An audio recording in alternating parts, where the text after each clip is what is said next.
Hey guys, how's it going? Happy Friday. Man, it's hot in Michigan again here, and all you guys can tell me how hot and miserable it is where you're at. But we're here, and we're here to have a good time. And I'd like to introduce you guys to a good friend of mine, and this is Mike Detmer. How you doing, sir? Good. How are How's you? everybody out there? Good evening. Yeah, I hope all you all are doing good. And Mike's basically running for the United States Congress in Michigan's 8th Congressional District. Yeah. And here's what we're doing tonight. Really, it's just two friends hanging out with a bunch of other friends, like-minded patriots. And so many of you for so long have been saying, hey, man, we're so sick and tired of just having this ugly coin where there's two sides of it, where we have Pelosi or Paul Ryan, or we have fill in the name Democrat versus Mitt Romney, right? And you guys say, what can I do? Well, tonight the focus is first and foremost just to have fun, right? Like we always do. But we're going to talk a little bit about what it takes to actually try to get our country back and why things like primaries matter. And especially if you're in Michigan's 8th district, I'd like you to listen to Mike and just give him a look and see what you think. You know, I'm impressed. Hopefully you are too. But also just across this whole state of Michigan and the country, how we can actually get good candidates who truly care about liberty and Constitution, you know? Yeah, that's right. Does that First, I sound want good? to say, hey, Pillbox. I saw your hello out there. Hopefully, you're doing well. You know, this is so important. A lot of people that I see on a daily basis or on social media platforms, I see people say, "Well, vote red," and that there's more to it than that. A lot of folks skip the primary, and this is your real opportunity to do your due diligence, your vetting, to decide what Republican is going to go forth for the general election. And too often, a lot of patriots, they sit home. Yes. And a lot of Christians, a lot of gun owners, they sit home and they say, well, we're just not going to get involved. We're going to wait till the general. And then you're stuck with maybe somebody that you weren't real excited about to start with. So this is why it's so important. If you haven't voted, if you're registered to vote, get it done. If you're not registered to vote, go get registered. But August 4th is our Michigan primary. And this is really, really important. This is a time for you to stand tall. This is where you make your voice heard, and then we can go on to the general. Yeah, and here's how I kind of look at this whole thing. So many people, and I understand why they say it, because I say it as much as anybody. People say politicians just suck, and none of them have our best interest, right? I think what happens is too many people forget about the true grassroots level, like some of these get-togethers we have as friends that I've live streamed recently in Livingston County. These are the places you guys can go to. Reach out in your community. Find out who's actually showing up to your Second Amendment sanctuary meeting. That's right. That we're having in the whole country and in Michigan, right? And look at these people. And if they're willing to talk to you for a minute or answer a couple of the tough questions that you're going to give them, maybe that's the people you should give a look to. Yep. But when you sit at home and you just wait until, because a lot of you guys want to vote for Trump in November. Okay. But if you just wait till then you just see this guy that basically had the most corporate money, that was the party person. Yeah. And that's basically all you have to vote with. So, and keep in mind too, the first 2 years of our president's term, we had a Republican-controlled Congress, and we had Republicans that were never Trumpers in there, in the House and in the Senate, that stalled everything out. Yeah. And a lot of good work and a lot of good projects that would help the American people did not get done because those Republicans were not interested in giving the president a victory, and they sided with the Democrats. Justin Amash over in the 3rd District in Michigan is a good example of that. And you have other people like in the U.S. Senate, Mitt Romney. We cannot afford any more elected officials like that. And I'm going to tell you what, stay away from politicians. I'm not a politician. I'm just like all of you out there. I put my pants on the same way. But I'm a voter who's tired of stupid. And we are in a war for the heart, soul, traditions, and freedoms of our state and our country.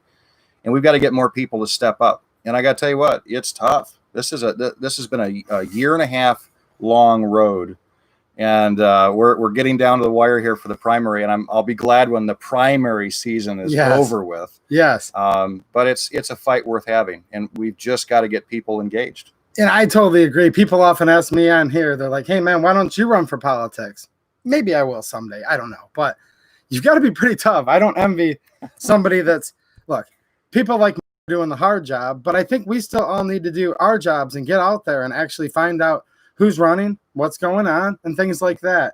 And by the way, tonight's just an informal Q&A. We're going to have a discussion just like we were just having out there at the tailgate of my truck a few minutes ago, really. But if you guys have any questions, of course, the super chats pop right up. I'll see those for sure. But if you guys want to ask Mike a question, or me, but you guys see me every Friday. So if you want to ask Mike a specific question, there's no script here, guys. We're going to talk as friends. You can ask a question in here. You can ask a tough question. Just say at 2AEDU, and it'll put it in orange so that I can actually see it. So there you go. Something you said earlier I wanted to ask you about, and I think, has to do with, they call them rhinos, right? Mm-hmm. Republican and name only and such. Well, there was a certain point when Trump got elected where we had the triage. We had the Senate, the House, and the presidency, right? And there's another famous YouTuber most of these guys know. He's called Iraq Veteran 8888. And he did a couple videos and said, guys, this should be like ordering off the Taco Bell menu. Things like the Hearing Protection Act that's had sponsorship for like the last 8 House sessions to remove silencers, right? Yep. Earmuffs for your gun, muffler for your gun, right? And he said we should have been able to just order off of a menu. Like there's these 10 pro-gun bills that are going to remove gun control. We should be able to pick whatever one we want because we have all 3. Nothing happened, and it's really frustrating. Well, when you gotta look at pay close attention to who is supporting red flag laws. That's something right now that people like Lindsey Graham were pushing for. Yes. In fact, politicians like that actually almost had our president convinced to go along that route. And luckily enough, we had good 2A patriots that stepped in to say, Mr. President, these are Constitution killers. Don't go that road. And he didn't. But you've got a lot of Republicans that think that red flag laws are the answer, and they're not. Fixing mental health in this country is the answer. Guns are not the problem.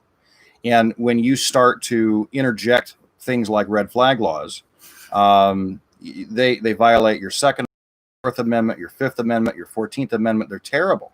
It takes away total due process. But there are Republicans who think that's a good idea. And we have to get rid of these people. Now, I've heard some Republican candidates, even locally here in Michigan, running for Congress and other offices, even in the 8th District, quite frankly, that when they were asked about red flag laws, they kind of said, well, I don't know. I'll give it a look, right? So if you're elected to the United States Congress, is there certain things like this? Let's just say with the Second Amendment for now. Red flag law, right? Mm-hmm. Is there some version of it that you would give a look? No, zero. And I've had some arguments with folks about red flag laws because I say any red flag law that makes it to my office goes right in the shred box. Okay. Now, obviously, I'm going to read every proposal that comes in, every piece of legislation to know what it is. But I haven't read. I've spent hours and hours and hours reading various red flag laws, various proposals from both local municipalities mm-hmm. to the state to federal, and they're all terrible. They're all awful. So no, there is not one version, one iota of a version that I would consider. And you're not going to be able to. It sounds like, because I just heard you say something important here. The devil's in the details, guys. Listen to this. You said you would read all of them. So many of them, when they vote for something, they come back later when it's going to destroy their political career, and they say, well, you have to understand, I didn't have time to read all the bills. So there's this concept I've heard out there, and I wanted your opinion on it. If they're giving you too many bills, whether it was someone in Lansing or, in your case, Washington, D.C., and you just can't read them all, right? Do you think it's okay to not vote or vote no on it because they didn't let you read it? Or do you have any thoughts on that? Well, I do. In fact, I'm going to roll out. It really hasn't been done before. I want voters to have a front row seat of what's going on, not just with what I'm doing, but what's going on in DC. Mm-hmm. So I'm going to post every single piece of legislation that I'm going to have to decide on or make a vote on. So that way all of you can read those bills. And I'm going to give my take on probably most of them, but more eyes are better than just 2. So I'm going to give the opportunity to the general public to say, okay, this is what this is. This is what we're reading. This is what we think. That way I have your opinion, because the job isn't to be your leader. The job isn't to be your benefactor. It's to be your voice, your representative. So I want to make sure that you've got full transparency, that I'm fully transparent, and then what's going on in Washington, D.C. is fully exposed for all of you in the 8th District to be able to look at. That's actually pretty cool, because so many times you hear about these issues after it already passed. Mm-hmm. And then people are either backpedaling or ignoring you outright. So I think that's awesome. And I do have some questions here. Rick wants to know where I got the 2A Patriot hat. And Rick would know that I got this from 2A Livingston, which is basically part of the 2A Patriot movement. So if you guys like the hat, let me know. 2A Livingston's asking you, Mike, tell us why you are the front runner in the 8th. Well, you know what? You just got to look at what's going on. I don't take this for granted. I mean, this election, it could go either way. And you've got 4 people in this primary. So maybe I am, maybe I'm not. But we're working really, really, really hard. I mean, this is we'll know if I'm the front runner on August 4th. Yes, sure. And I've seen you out there on the steps of Lansing more than once or twice, probably up to about a dozen times at least, just since wintertime, right? Hey, South Carolina. Yes, he wanted to say hi from South Carolina, and there's good people all over the place. Okay, so A-Dubs is saying, me and you, he's asking us, what do you think, gentlemen, of states weaponizing health departments with these mask edicts? Do you think it has to do with that Sweet Care Act? And then he's putting money on there. Oh, so. It could be. It could be. Well, look at what's going on here in Michigan. We have a governor who just defunded the state police, but she's basically put the police power in the hands of private businesses to police this whole mask issue. So when you walk into a business, you know, they're required to have, under executive order, a sign on the door saying that you're required to wear a mask. But what if you're unable to wear a mask because of some medical condition that you have? I was just turned away at a coffee shop here this past week because I did not have a mask on. Now, they didn't know if I had a medical condition or not, but they refused me service. So what if I did? They just violated the ADA. So, you know, but the governor knows this. The Governor Whitmer knows what she's doing. And unfortunately, she's put our Michigan business right in the middle of it where they shouldn't be. Let's just let businesses be businesses. Let them have the choice to decide how they're going to conduct their business, and let patrons have a decision on if they're going to patronize that business or not. Yes, I agree. And I've always said on this channel, and I've said it 1,000 times, look, just because I'm not of the mask, and I think there's more to it than that. If you guys want to wear, then wear. I don't think there's anybody out there that's going to tell you have to take it off. The only thing I think that's a little bit interesting when you're talking about money, yes, I say follow the money. And here's my quick take on this, because I could talk about this for hours. It's a serious topic. But basically, you look at the big businesses, and then you look at the government, and then you start to notice, is there really much of a difference between these top businesses and the government? Because these businesses are the ones funding, and in many cases, buying these campaigns for these key congressional senators, and even their best attempts at the president. Now, Trump had his own money, made him a little different, right? But basically, I think what they're doing is they're trying to have these big businesses, which are more of the government, the shadow government, than people would really like to know. They're having them act as the strong arm of the law. Because things will say like, Congress shall pass no law abridging your free speech. Well, hold on. This isn't Congress doing this. This is Walmart and the CEO of the desk of Walmart. See, basically what happened is this. Our founding fathers said these are rights that are unalienable, that are endowed by your creator. And the government's only job is to protect those rights, right? Now, common citizens are allowed to kind of basically say whatever they want to each other, which is fine. Here's my problem with Gretchen. She's letting them get by with it because they don't have to have the same high level of scrutiny as the government. However, I still think she's failing because I believe she's in Michigan to protect our natural or God-given rights. And I think that's where she's failing with this. Well, and I want to just correct you on one thing. I don't believe it's the government's job to protect those rights. It's the government's job to stay within the confines of the Constitution. It's us, the people, it's our problem. It's our fight to protect our own rights. Yeah. And that's why the Second Amendment is so important. Our founders understood that. That is the one safety net that if government ever became tyrannical, we as Americans have the right to defend ourselves from that tyrannical government. And the same is true even at the state level. But before we even get that far, we have a duty and a responsibility to get out and vote. And this is why this is so important. And a lot of voters are apathetic about getting out and doing it because they say, well, you know, the last time I voted, I didn't get the person I wanted. And then look what we got. So my vote doesn't matter. My voice doesn't matter. And it really does. But keep in mind that there's a lot of people in Washington, D.C. and the establishment that want you to think that way, that your voice doesn't matter, so they can have their core group keep deciding elections. That's why it's people that believe in that our nation was one of the greatest gifts from Almighty God to the human race, and our Bill of Rights are inalienable freedoms. We have to protect those. We have to stand up, and it starts at the ballot box. It starts by putting people in office who actually get it, who have a backbone and a spine that will stand up to the tyranny that's going on right now. I completely agree. And I probably just talked a little bit fast. We do actually agree on that. I don't think the government, No, we I have to got you. protect our own rights. I guess what I've often said in these streams and stuff is if you look at the Bill of Rights, it's almost like negative rights. It doesn't say the government gives you the keep and right, Yep, and exactly. the right to keep and bear arms. It basically says that the government shall not infringe. So it's Right. telling the government things that they're never allowed to do. That's right. And while the government probably, I would say almost 100%, and I've watched a lot of videos, by the way, if I can give a quick plug to another YouTube channel I like, it's the Catherine Henry YouTube channel. She is a lawyer and I'm not. And she goes through and she'll literally prove to you very quickly that the government can't do all these things. So now they're just saying, well, it's corporate policy. Pretty much. And they're trying to do an end around skirt. So that was actually a good question and one that I could rabbit hole into if I wanted to. John Voorhees says all votes count. Absolutely. And let me just ask you a question when it comes to your campaign, and I would suggest you guys look at anybody running and ask them this question. Is Walmart, I'm just going to pick them right off the bat, is Walmart a key contributor to your campaign? No. No. How many Fortune 50 companies would you say are? Well, let me see. 0. 0. So if you're elected to the United States Congress, which I actually expect you will be, so, and Walmart comes up to you and says, well, Mike, hold on a minute. That $100,000 that we gave you, or we funneled through 2 million and they funneled to make it legal. You know how they do it. Sure. Yeah, you're not going to have that, but your opponent will next time. Are they going to be able to do that to you? Well, if they want to give it to my opponent next time, they can. Right. But, that's, again, we have a situation where most elected officials want to stay elected. And I'm not that way. I want to go do the job. Certainly, I want you to hire me for the job. And if you really like the job performance that I'm giving you, which I think you will, I think you're going to really like what you see because I'm going to try to give you something that we haven't had here in Michigan or definitely not in the 8th District before. Obviously I'm going to ask to be reelected, but that's only going to go so far.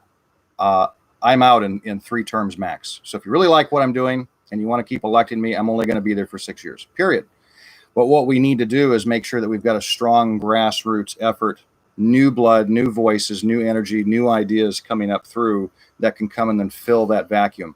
Because I really think that once you get into Washington, D.C., and I've met some really, really good people there. You've got Jim Jordan, you've got Andy Biggs and Freedom Caucus. I like those guys. Yep. You've got Congressman Clay Higgins out of Louisiana. Yep. These are solid patriots and they're fighting that battle. But we need to get more people like that in. So I'm going to do everything I possibly can do. And I know that I have a very short amount of time to do it. So if you hire me for the job, I'm going to be going day one.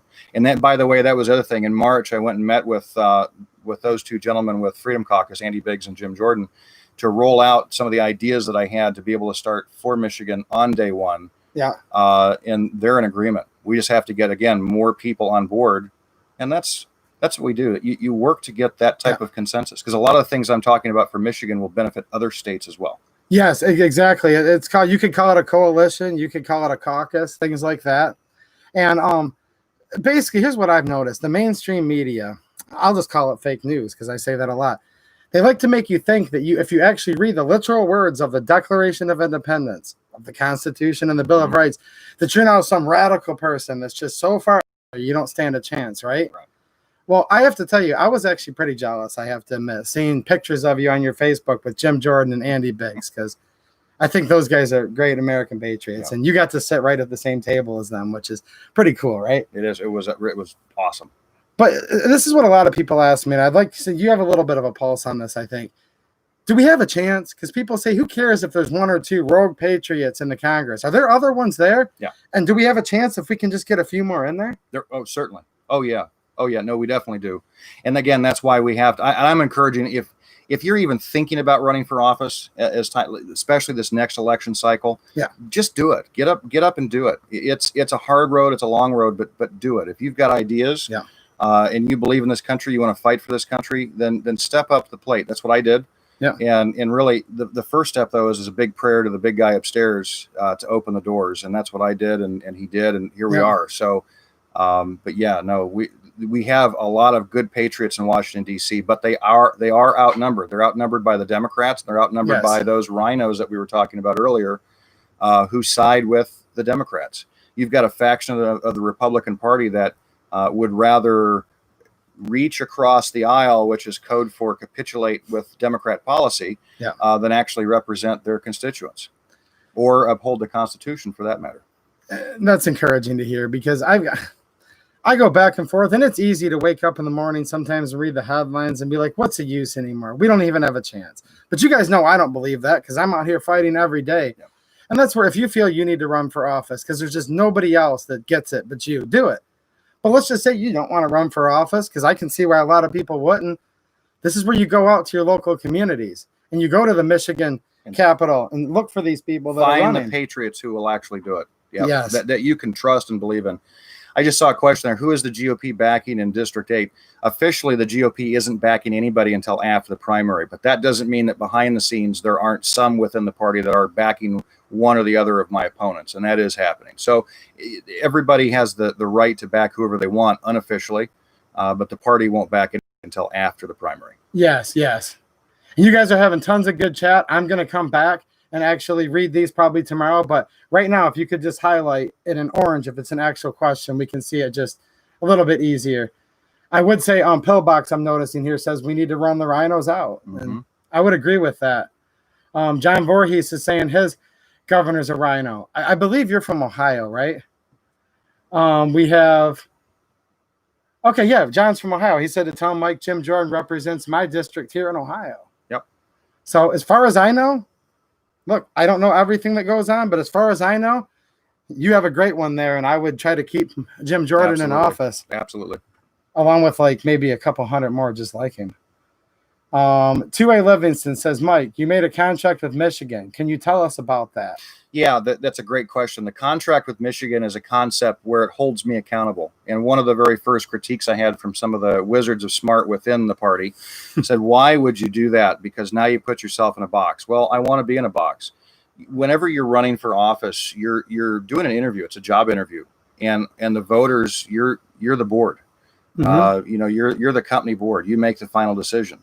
So whenever you do an interview, you want to make sure that the candidate for the job or for the seat has a decent resume. Yeah. And mine is private sector, but also what do they want to do? What action steps are they going to do to make your company better, mm-hmm. which is why you'd hire them? Well, it's the same thing with running for office. So the contract is a list of things that I believe in, that people from within the 8 districts that are important, making Michigan an absolute powerhouse. Jobs, jobs, jobs. I've made that number one in the contract because we're losing people. I mean, we're looking at right now a census where we've lost so many people in the state of Michigan to other states that have just moved away, that we're probably going to lose 1, maybe 2 U.S. congressional districts this next go around. So the 8th district is most likely not going to look anything like it does this time. And that's due to depopulation. People having to leave to find work. Sure. People are going to states like Texas and North Carolina and South Carolina and Florida. You just fed the ego of the Texas guys, man. It's always a big rivalry in here. But it's true. And Michigan can be a powerhouse. You know, one thing that we can do, one thing that our president did, which was brilliant, was he had 3 executive orders which bolstered the Buy American, Hire American Act of 1933. Yes. The problem is that executive orders are written in pencil. So if, God forbid, Joe Biden became our next president, he goes back through and erases those things. What the Buy American, Hire American Act of 1933 does is it requires the federal government to only buy anything that it's buying has to come from the U.S. And what Trump's executive orders did, make sure that the labor is from here, the materials are from here, it's put together here. Well, Michigan needs its fair share of that. But an advocate in Washington, D.C. that's going to be out there trying to get these markets, this industry back into the state, from everything from pharmaceuticals to manufacturing to everything, corporate America. Let's bring them all back, because when we bring companies in that are leaving places like California and New York, we want Michigan to be a place that they actually will consider. Mm-hmm. And that brings jobs. So that's why that's number one. Healthcare. That's another big thing in the contract. You know, we've got a major healthcare problem. Let's bring it back to the private sector. Yeah. In that contract, folks, if you go onto my website, which is elect.com, you can get into all the details. It's not just talking points and platitudes in that contract, but it's not just, I'd like to fix it.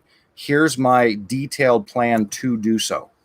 Now, just like when you go into war, I suppose your plans can change. So if I have an angle for healthcare that maybe isn't working quite the way I wanted it to, or maybe I'm not getting the buy-in from other members of Congress, mm-hmm. If that fails, you don't stop.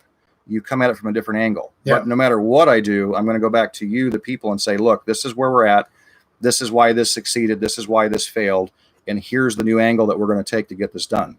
And so that's what that contract's all about. It's about accountability. It's an outline, an action plan that I can start on day one for all of you. That's what it's all about. So instead of them having to guess, you're basically saying, here's how I stand on certain issues. Yeah. You're going to tell them right now you're not going to go against it. But if you did for some reason, then what? You'd expect to get fired in 2 years. Absolutely. And even if you're doing a great job, I think that's interesting. You're saying that in the year 2052, you're not going to be still up there in Washington, can't remember your name, can't remember your wife's name, mumbling around like, you know what I mean?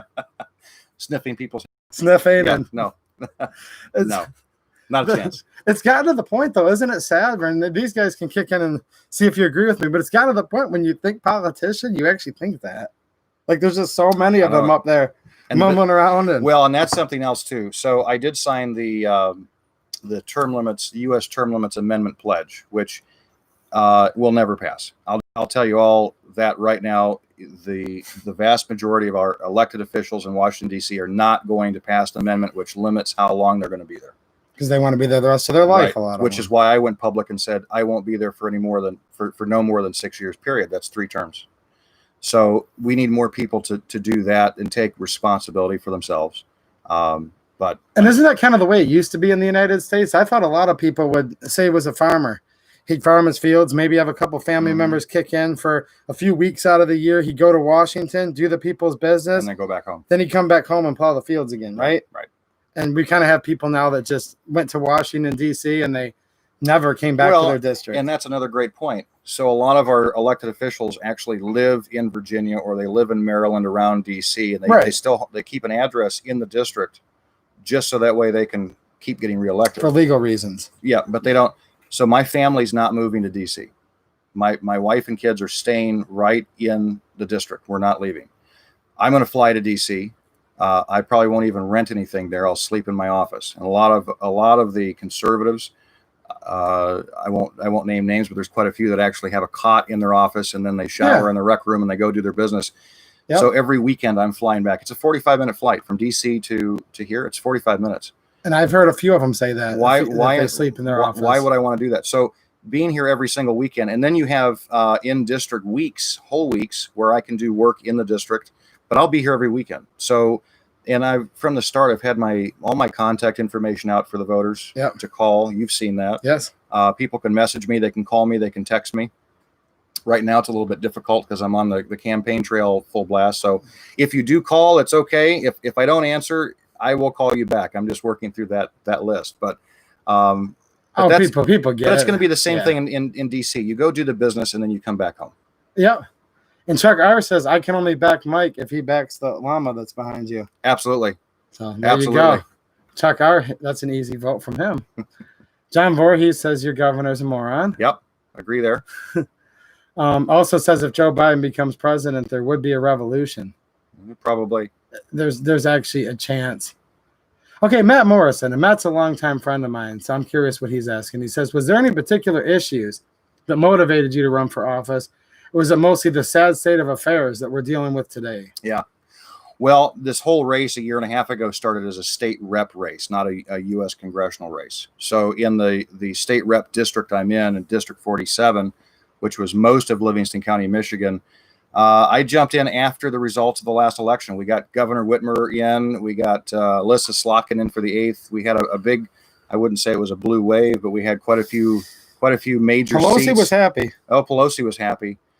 But going back further than that, I'm from the 8th District. I went to school in the 8th District. I met my wife in the 8th District. We got married in the 8th District. We started our family in the 8th District. We have a special needs son that we actually had to move out of state for to get his education. And we came back a little over 5 years ago. Mm-hmm. And we've had all of our friends and family are here. But one of the things that I observed was Michigan still was crawling back after the Granholm years, after the 2008. Other states were taking off. They were enjoying, a better economy, and Michigan's still kind of crawling. So to answer your question, the decision for me was I can either sit back and wait for some politician to step up and and maybe believe some of the things that I believe, or I can step up and do it. Not something that I ever dreamed of doing. So the catalyst here was to try to fix the stupid and fix it in Lansing. And as the campaign progressed, last October, I made the switch to U.S. Congress because at that time, nobody was challenging Alyssa Slotkin. And people were asking me, Mike, who's going to step up? There was nobody. Mm-hmm. And then one of my supporters said, Mike, if you go to Lansing and fight some battles and lose some battles and win some battles, what difference does it make if we lose our country? So for a course of probably about better part of a month, this was probably late August, early September last year, we looked at the entire race to make sure it was viable. And then October 1st, we made the announcement. I made the announcement to switch to the U.S. Congressional race. But it's the same principle. We have to fix the stupid. And you're in the 47th state district? Yeah. Which is where Bob Bazada is. And we're supporting him and expecting that he's going to win that seat and do a great job representing us. Well, and that was part of my decision to initially, Bob was my primary challenger. And looking at what we had an agreement later on after I made the switch that we were going to have a hard time because we pretty much, both of us agreed on almost everything. We had a few minor differences there. Yeah. Bob's been around for a while, so I kind of called him a little bit of a politician, but he's a good guy. But he's somebody that actually will represent the 47th district, and he's a strong 2A advocate, which is important to me as a voter. Yes. So I didn't. It wasn't that hard for me to walk away from it from that standpoint. Because even when you're in Washington as a United States congressman, you won't be able to vote on Michigan law, so you still need someone in your home district to back you and your families. Yeah. Yep. Somebody else mentioned something earlier, Daniel DeLeon. I remember this one. This is important, and you often don't get a chance to ask someone running for office this. Everyone's pro Second Amendment that runs as a Republican. Mm-hmm. They have a $3,000 shotgun that no one can afford, and the Hunter's orange. And they say, I'm pro Second Amendment to the end. I won't vote for any gun control. Well, we're going to know that's a given with you because you say that you're pro Second Amendment. Mm-hmm. But here's what most of the real guys, like the people in here, want to know. Yeah. We already have thousands of gun control laws that don't work because bad guys don't follow laws and good people don't need laws. Exactly. Now, we want some of it back, though, because this country became great for a couple hundred years with zero gun control, and then all of a sudden, thousands of laws. So will you actually go to Washington and not just play defense? Start to roll back some Will you start to roll back some of this? Absolutely. And the list is long. I posted this on Twitter and Facebook a few months ago. I've got a whole list, which I would encourage any of you to message me and add to it. But we have 50 years or more of gun control laws in the books that need to start to get rolled back. Yep. Even going back to something as simple as bump stocks. That's ridiculous. Yes. That's infringement. So it's one thing to just stop it, but we have to start to beat it back. And how do you eat an elephant or a whale? One bite at a time. And that's what you have to do. But you got to start. It has to start. Can you guys believe this? Someone who's actually running for office mentioned bump stocks. Now, the guys that have been watching this channel a long time, I was ranting and raving about bump stocks. So this is one thing, and you admitted it earlier. You know, Trump has people sometimes that kind of misinform him. I think Trump was misinformed on the bump stocks. He signed to ban them, and people can say it's a stupid piece of plastic all they want, but if they can ban one thing, then they can ban the next and the next and the next. It sets precedent. So there you go, guys. A guy that's literally not only aware of the bump stock ban, but if in Congress would try to repeal that ban, right? Absolutely. Besides just battling red flag laws, what are we going to do with the Second Amendment? Yeah. So you can say, well, I'm going to uphold it. Okay.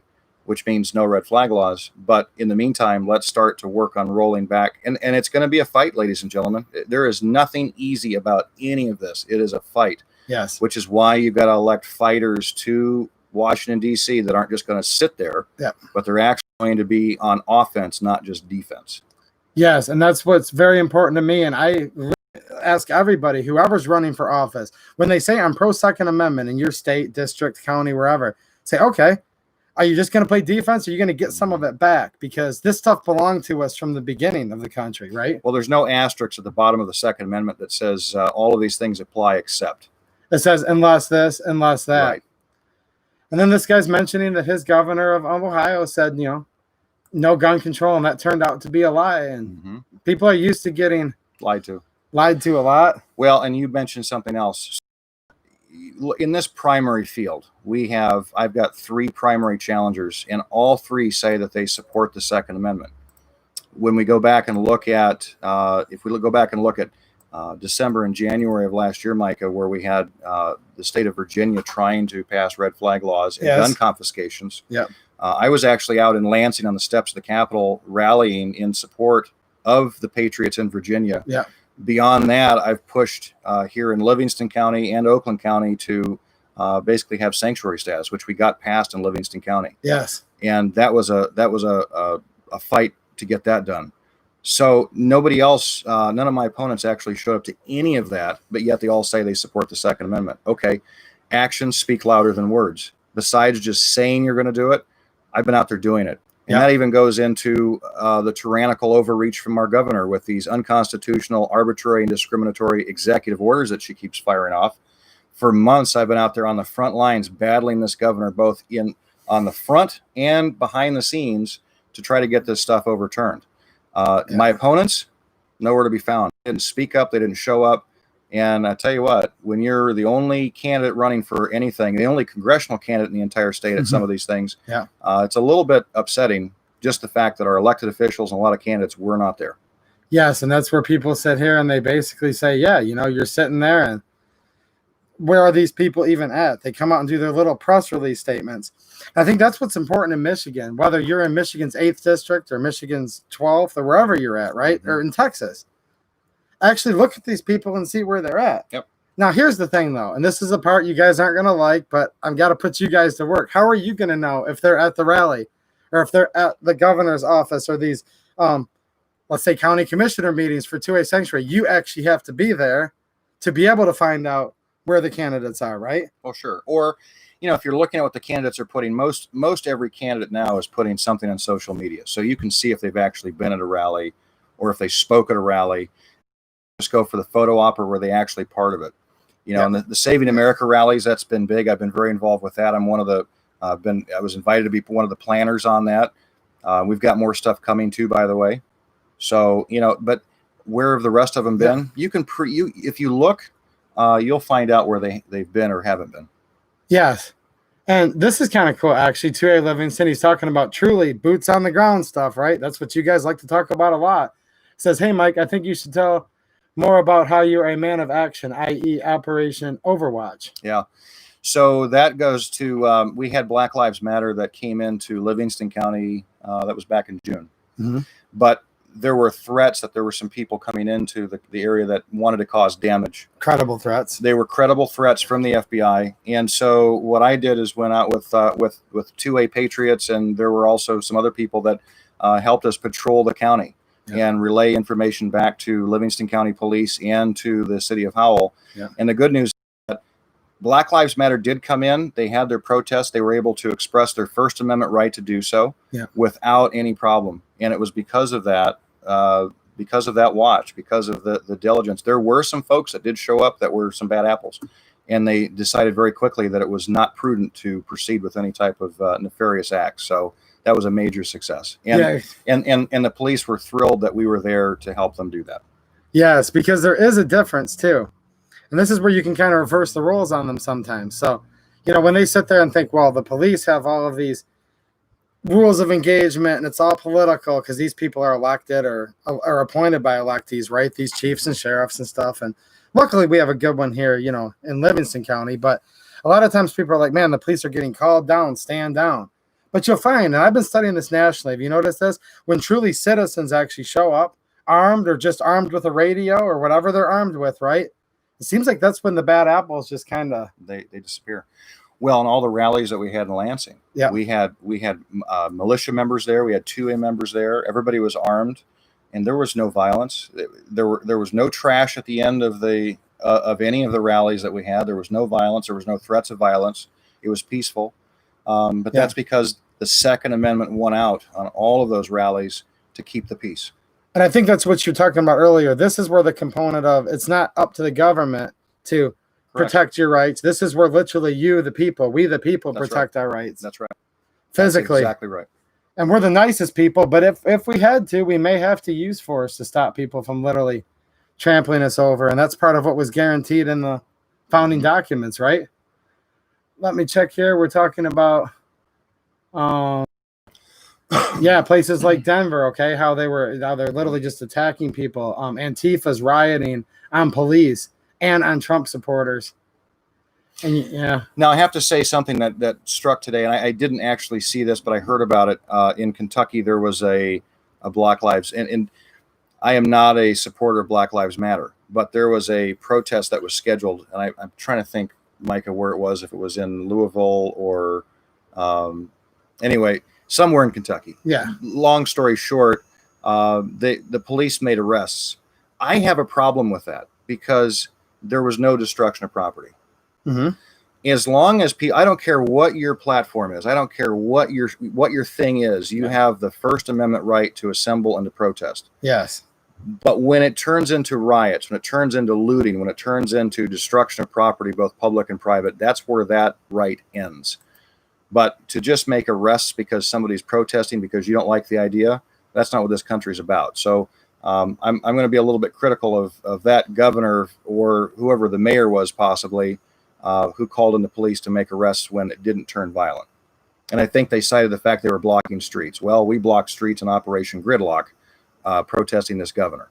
Yes. But that's what assembling is. When you've got tens of thousands of people showing up in the Capitol to protest, yes, you're going to end up blocking some streets. But you have the First Amendment right to do so. And this is okay. I'm actually glad to hear that. That brings me to another thing that I've thought about a lot. Talking to a friend on the phone earlier today about this. Okay, it's possible in my mind, and I want your opinion on this. I think we can support the Thin Blue Line and all of the very heroic police officers who are great people and they're honoring their oath. People like Chief Buchla, who lost his job by honoring his oath. But at the same time, we can be vehemently against these jackboot cops that are trying to, or police stations or entities that are trying to come in and be overly militarized and completely trample over people's rights.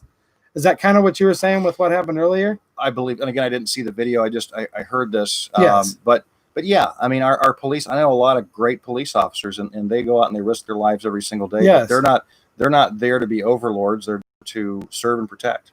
Yes. And that's what we have to remember. And this, and then the other side of the coin is this concept that all police are racist. And that's just complete garbage. Yes. Yes. Now, do we have to get rid of the bad apples in our police forces? Absolutely. And you're going to have that when you're talking about tens of thousands of cops out there or more in this country, hundreds of thousands. You're going to have some bad apples, and we have to work. Yeah.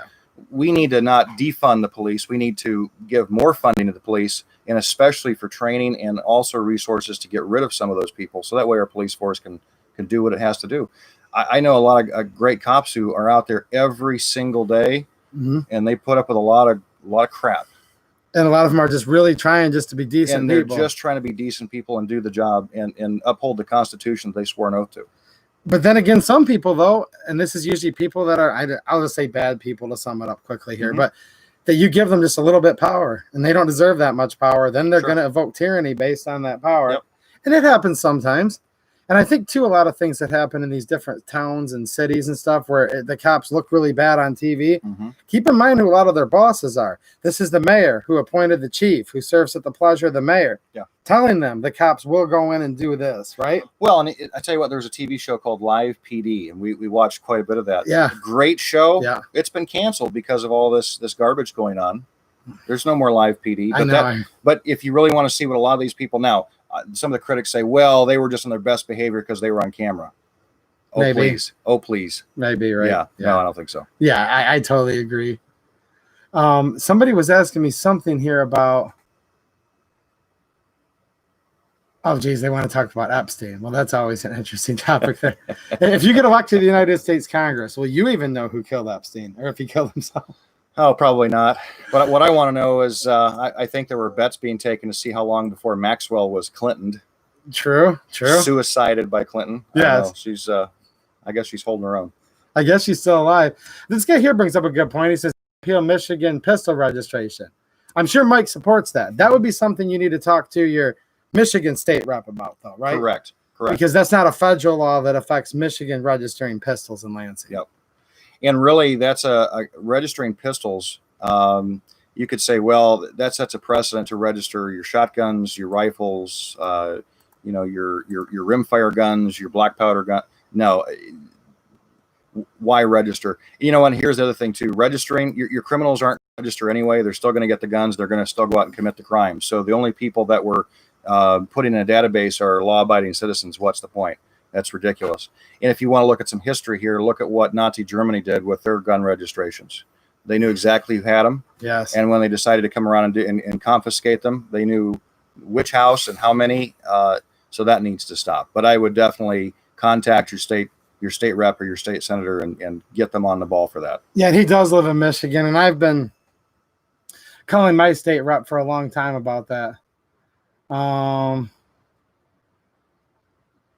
Okay, yeah, this guy's saying that he lives in Louisville, outside of Louisville, and there were hundreds of people blocking the highway bridge to Indiana. So I don't know, as far as what have we got here? Guys are talking about the revolvers. Don't forget Greg Anderson. Officer Greg Anderson was a cop that also came out. I don't know if you remember seeing him on social media. Yeah. He basically said we have to stand up for the Constitution, and he lost his job too. Yeah. And, Steve Bukala I got to meet him at our event a few days ago, and what a patriot this guy is. And he was just a few months away from retiring, and they fired him. Yeah. I mean, just ridiculous. Yeah, and you guys know that I've known Steve for a while. He was on this channel, a couple months ago, and I was talking to him afterwards, him and his wife, Angie. And what I thought was kind of interesting is, you know what? I had the badge for all those years, was trying my hardest to defend the Constitution. And I said, well, is there anyone else as a cop? And he said, I don't want to be a cop anymore, really. I just want to become a gun rights advocate and try to help, just protect everybody's rights like that. That's right. So there you go. I thought that was really interesting. $50 super chat. Thank you so much, Rudy. I appreciate it, man. Yeah. He says America is the only country with people who use their right to protest having rights. Exactly. That's interesting. Is that a conundrum or? And also keep in mind too, the left, the far left, your socialist left out there, they want First Amendment as well. They want the freedom to say whatever they want to say, but you're not going to have the freedom to say what you want to say. It's selective freedom, and we can't have that. If we're going to be free, we have to be free to let anybody say whatever they want to say, whenever they want to say it, how they want to say it, and that's just the way it goes. But the left wants to censor. The left does not want you to have a voice because, number one, they don't have an argument, and you do. As a patriot, as a conservative, they don't want to hear what you have to say because it makes too much sense, and they can't combat that. So if they can't combat you, then they want to silence you, and we can't allow that, folks. We have to defeat it. We can't just stop it. No, we have to defeat it. You know what this reminds me of? This is where they call them anti-fascism. Well, hold on a minute. If you look at the actual fascists, like the Mussolini regime, it wasn't the speech stopped, guys. No, the regime itself, they have the loudest speech possible that they use that with their guns and their tanks and their arms to oppress everybody else's. So it's kind of ironic that the group that calls themselves Antifa, in my mere opinion, appears to carry a lot of those traits. Have you ever noticed that? Yeah, for sure. Where they'll come in and violently stop you from. Yeah, and these paid protesters by George Soros don't even know what fascism is, and they're the ones that are the fascists, not the ones that they're supposedly fighting against. Yes, and I know that frustrates so many people out there, and trust me, it frustrates us too, because you're just sitting there and you're like, are they even teaching people about World War II in public schools anymore? Like, they've never even heard of this before, right? It's crazy. And they say that the Nazis were conservatives, even though if you translate the acronym to English, it's the National German Socialist Workers' Party. Mm-hmm. It has the word socialist in its name, but they've somehow bent it enough to where it means that you're a conservative now.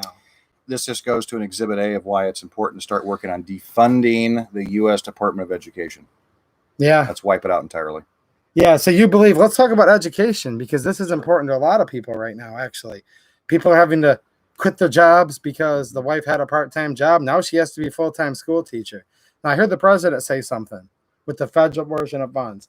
He says if the school can't open, well, first of all, he wants it to open. I'm going to ask your opinion on that. But furthermore, if you agree with him on that, he said, let's take the funds and send that to the parent that had to quit their job and sit at home and teach if the school can't open. Do you have any thoughts on that?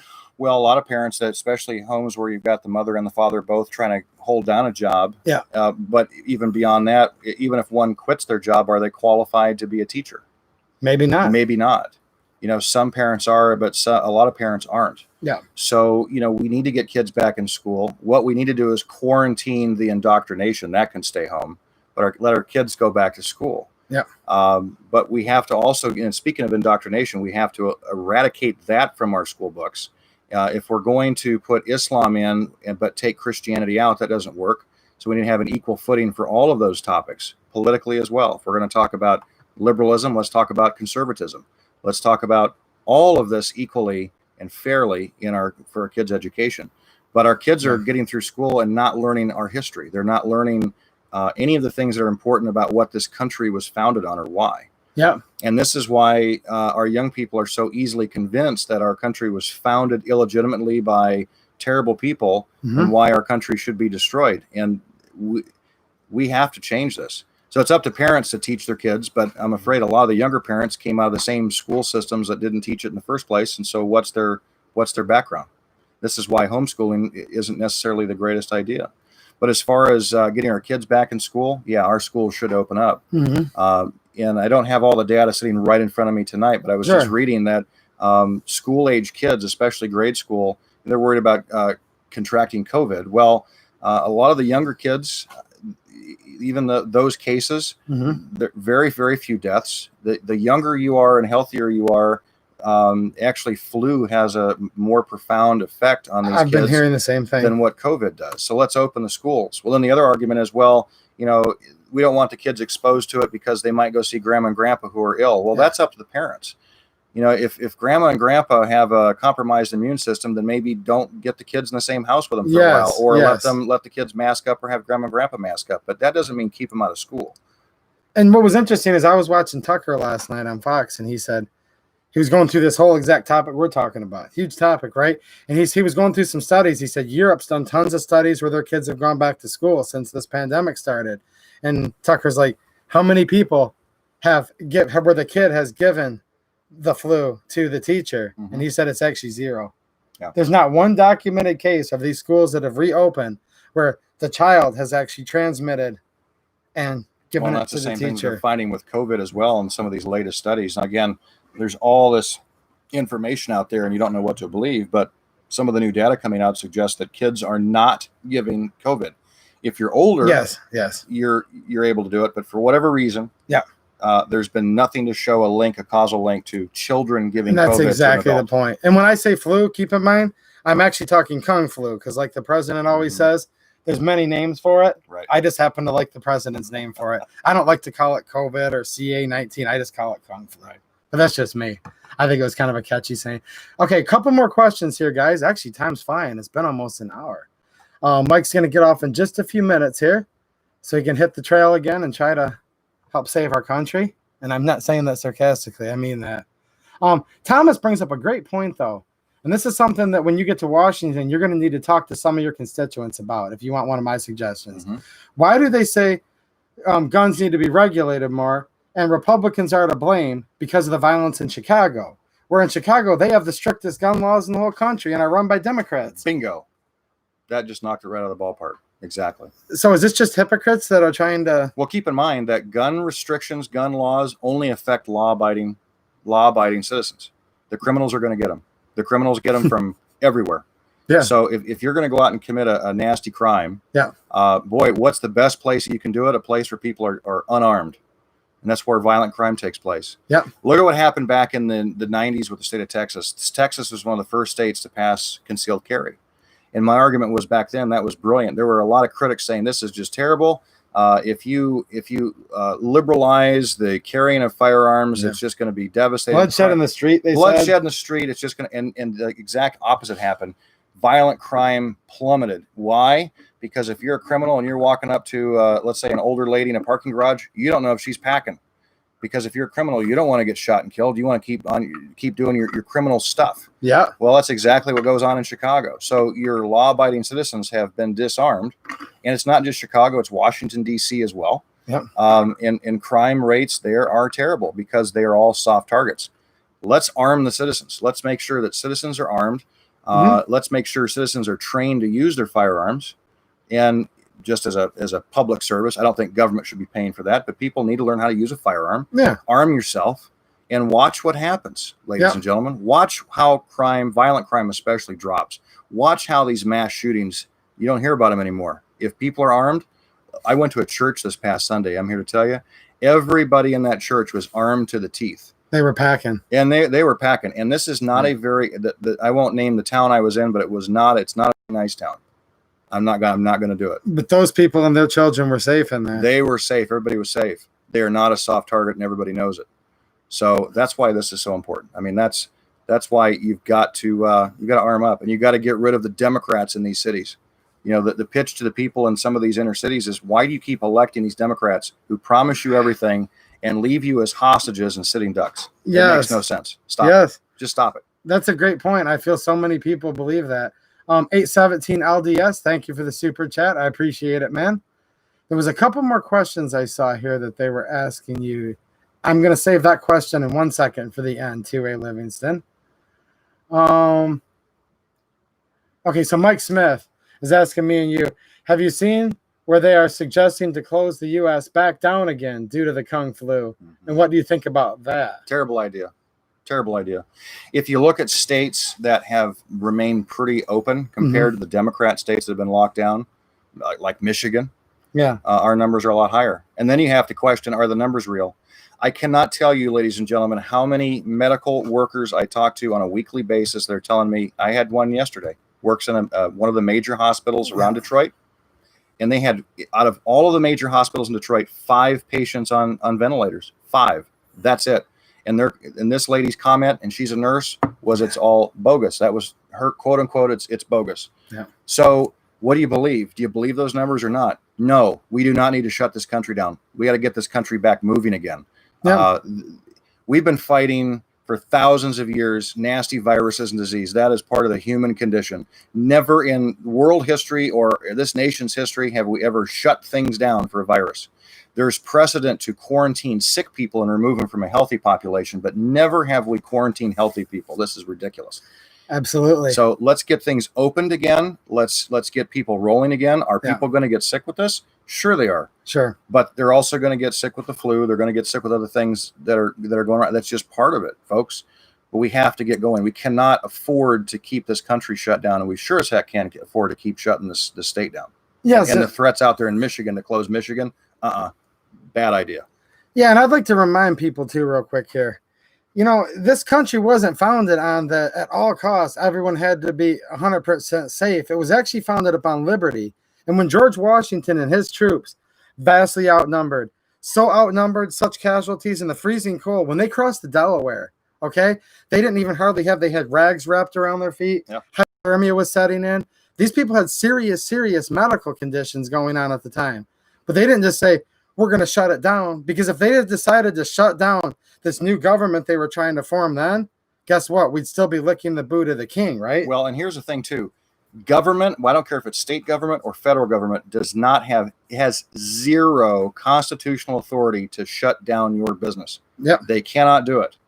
And the Bill of Rights does not have a little asterisk with a disclaimer at the bottom that says all of these rights apply except in times of a pandemic. It doesn't exist. Especially during a pandemic, I would argue. We have these rights. Of course we do. And so businesses, stay open. No matter what happens, stay open. Keep your businesses going. I had businesses here a few months ago when Michigan was shut down saying, if we don't open our doors, we're going to go out of business. But the governor is threatening our business license if we open our doors. And I said, open your doors, because what good is your business license if you're out of business to start with? So to our businesses, stay open. True. Stay open. True. And understand that the government does not have the authority to close you down, period. Yes, and this guy does bring a good point. There is a small government part.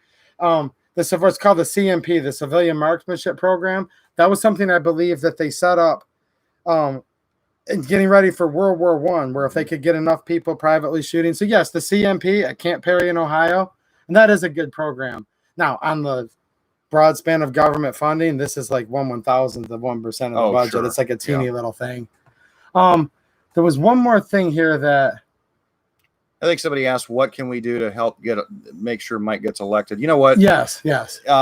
Right at this point in time, I could be like any other candidate, say, hey, donate to my campaign. If you want to do that, that's fine. You can go to my website, which is electmikedetmer.com. But at this point in time, what I would tell you is make sure that not only you show up to vote, but please tell as many people as you can who maybe don't vote in primaries, but tell them how important this is to please show up on August 4th and vote.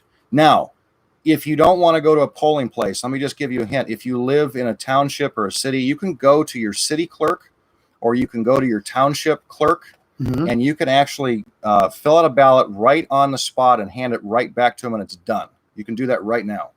Okay. So that's something that but please get people out to vote. We need to win this primary, and I assure you we will win in November. But this is the big one. This is the hard part, because a lot of Republicans look at it and say, well, there's 4 Republicans running, and gee whiz, maybe we'll just stay out of it and wait to see who wins. No, this is your opportunity to make a difference. So that's what you can do. That's the biggest thing you can do right now, is just help me spread the word. Get your neighbors out, get your family out, make sure that they're registered to vote, and get them out to the polls. Yes. So I asked you guys again just to give Mike a look. If you're in Michigan's 8th Congressional District, he's actually been willing to come on tonight and let you guys know his exact views on things, which I don't know. And I take this a huge compliment, but I can't think of a last time that I remembered a candidate or someone that was elected that was actually willing to address some of the behind the scenes things on these issues, rather than just literally saying, Republican, I will vote no on gun control. Democrat, I want to take all your guns, right? Well, and the other part too is, those who have been following me for the last year and a half, you will know that I have not changed anything. I haven't changed my position on anything. I'm the same person I was when I started this as I am right now, and I'm the same person I'm going to be in 2 years from now. So really, it's and it's people that have been burned so many times that ask the question, how do we believe you? Well, you know what? To be honest with you, how do you know? How can you trust me? You can't. I'm just going to be square with you. You can't. You just have to look at what the track record is. If you look at the other 3 people running versus what I've said and done over the last year and a half, that should at least hopefully be an indicator of what I'm going to do in the future for you in Washington, D.C. Beyond that, it's up to me to show you, the employer, that I'm sincere and that I'm actually going to do what I'm going to do and what I say I'm going to do. And if you don't like my job performance, folks, then don't reelect me. And if I'm an abject failure in Washington, D.C., I guarantee you I will not run for reelection. It's that simple. I've got other things on my bucket list in life. This was never on my bucket list. I've actually got bucket list things I'd like to do. But you're going to have to procrastinate for 6 years to try to help save your country. And my wife certainly is too. But this is so important, folks. I mean, we are in a battle right now, and it's a spiritual battle. It's an ideological battle, and we've got to have people that are willing to step up and go fight. I'm offering myself up to go be that political wrecking ball and get some things done, but I need you to show up on August 4th. That's really it. That's it in a nutshell. August 4th. It's called primary, guys. We can't overemphasize it enough. And let me say this, hopefully you guys trust me a little bit by now, or you wouldn't be hanging out with me. Thanks, David. I remember being in Lansing. It was kind of rain. It was kind of sleet. It was turning to snow. It was miserable, right? Like more miserable than if it was just snow. Mike was there. I remember going into the packed little chambers or room or whatever of the Livingston County where the county commissioners meet, right? Along with some of you good people. Mike was there. So again, I don't really like to believe any politicians or candidates, except for when I keep seeing them there over and over again, and I have conversations with them and they sound more reasonable every time. So that's why I endorse Mike, and I don't really let too many people in here, but I really had a lot of fun hanging out with you for the last hour. It's a blast. Yes. And we'd actually be talking just like this, even if you weren't running for office. Oh, yeah. Or whether you win or whether you lose, we'll still keep doing this, right? So if any of you have a pen and paper handy, let me give you a couple things. Again, my website is it's elect Mike Detmer, Detmer. Hopefully you can see that. I'm going to hold it up and try to see if it'll focus so they can pause it later. There we go. And by the way, folks, if you look, my cell phone is on the bottom. Take a screenshot of that. Feel free to text me or call me. I would love to have a conversation with you. So, again, that's what representation is all about. We may not always agree on everything, and that's fine. I mean, that's what this is all about. I'm sure we don't. But you're going to know where I stand. I'm going to know where you stand. And if we can agree on one part, disagree on something else, and find that nugget of something in common to build on, that's what I'm going to look for. Yeah, and there's a lot of people right here that are thanking you for coming on tonight, appreciating it. I'm just kind of real quick skimming through, but a lot of these guys, Mike for governor. You never know what'll happen in the future, right? Appreciate that. I wish you were the governor right now, because geez, oh Pete. Let me show you what I can do in Washington first, and then we'll talk about that later. Yes. All right, good luck. David saying you already saw that earlier. Linda saying good luck. Just a bunch of good Thanks, lucks Linda. and Godspeed and things like that. Rudy Finney saying thank you, Mike, for your time and joining us on our favorite channel to voice your opinion. Anytime. All right, and I'm just letting all the God bless and good job because you need to see that because I know it's tough. It is. It's the Democrats and unfortunately even some of the Republicans that are trying to make your life miserable right now. But well, and one of the tough, and just to wrap up, one of the, yeah. the hardest things for any candidate is when you take a stand on something, you get blowback. And I've been called a racist, a bigot. I've been called a fascist, a communist. So all of the things that the people calling me these names are, they've labeled me as. And a lot of politicians, and I'm not a politician, but a lot of them don't want that. They don't want that type of agony. I look at it this way. The more flack I'm catching, it means I'm over the target. So it emboldens me. And I can appreciate where our president gets that energy because the more flack he takes, the more emboldened and empowered he gets to get things done. I'm the same exact way. So the more the left throws at me, it just lets me know that we're doing something right. And Winston Churchill said, you have enemies? Good. It stood for something at some point in your life. Something. Yep. I was thinking the same exact thing. All right, guys. Mike has to hit the trail again. His lovely wife's been more than patient sitting off camera here. So God bless everybody. Thank you. We're going to let Mike get back to his beautiful family and try to go and fight for us here in Washington. So get out to the primary, guys. Thanks, everybody. All right. I will be back in 5 minutes. So you guys you're still stuck with me, okay? I'll see you guys in a few minutes.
Everybody, it's Mike again. Hey, just real quick, we have a friend who just came. He's a friend of mine.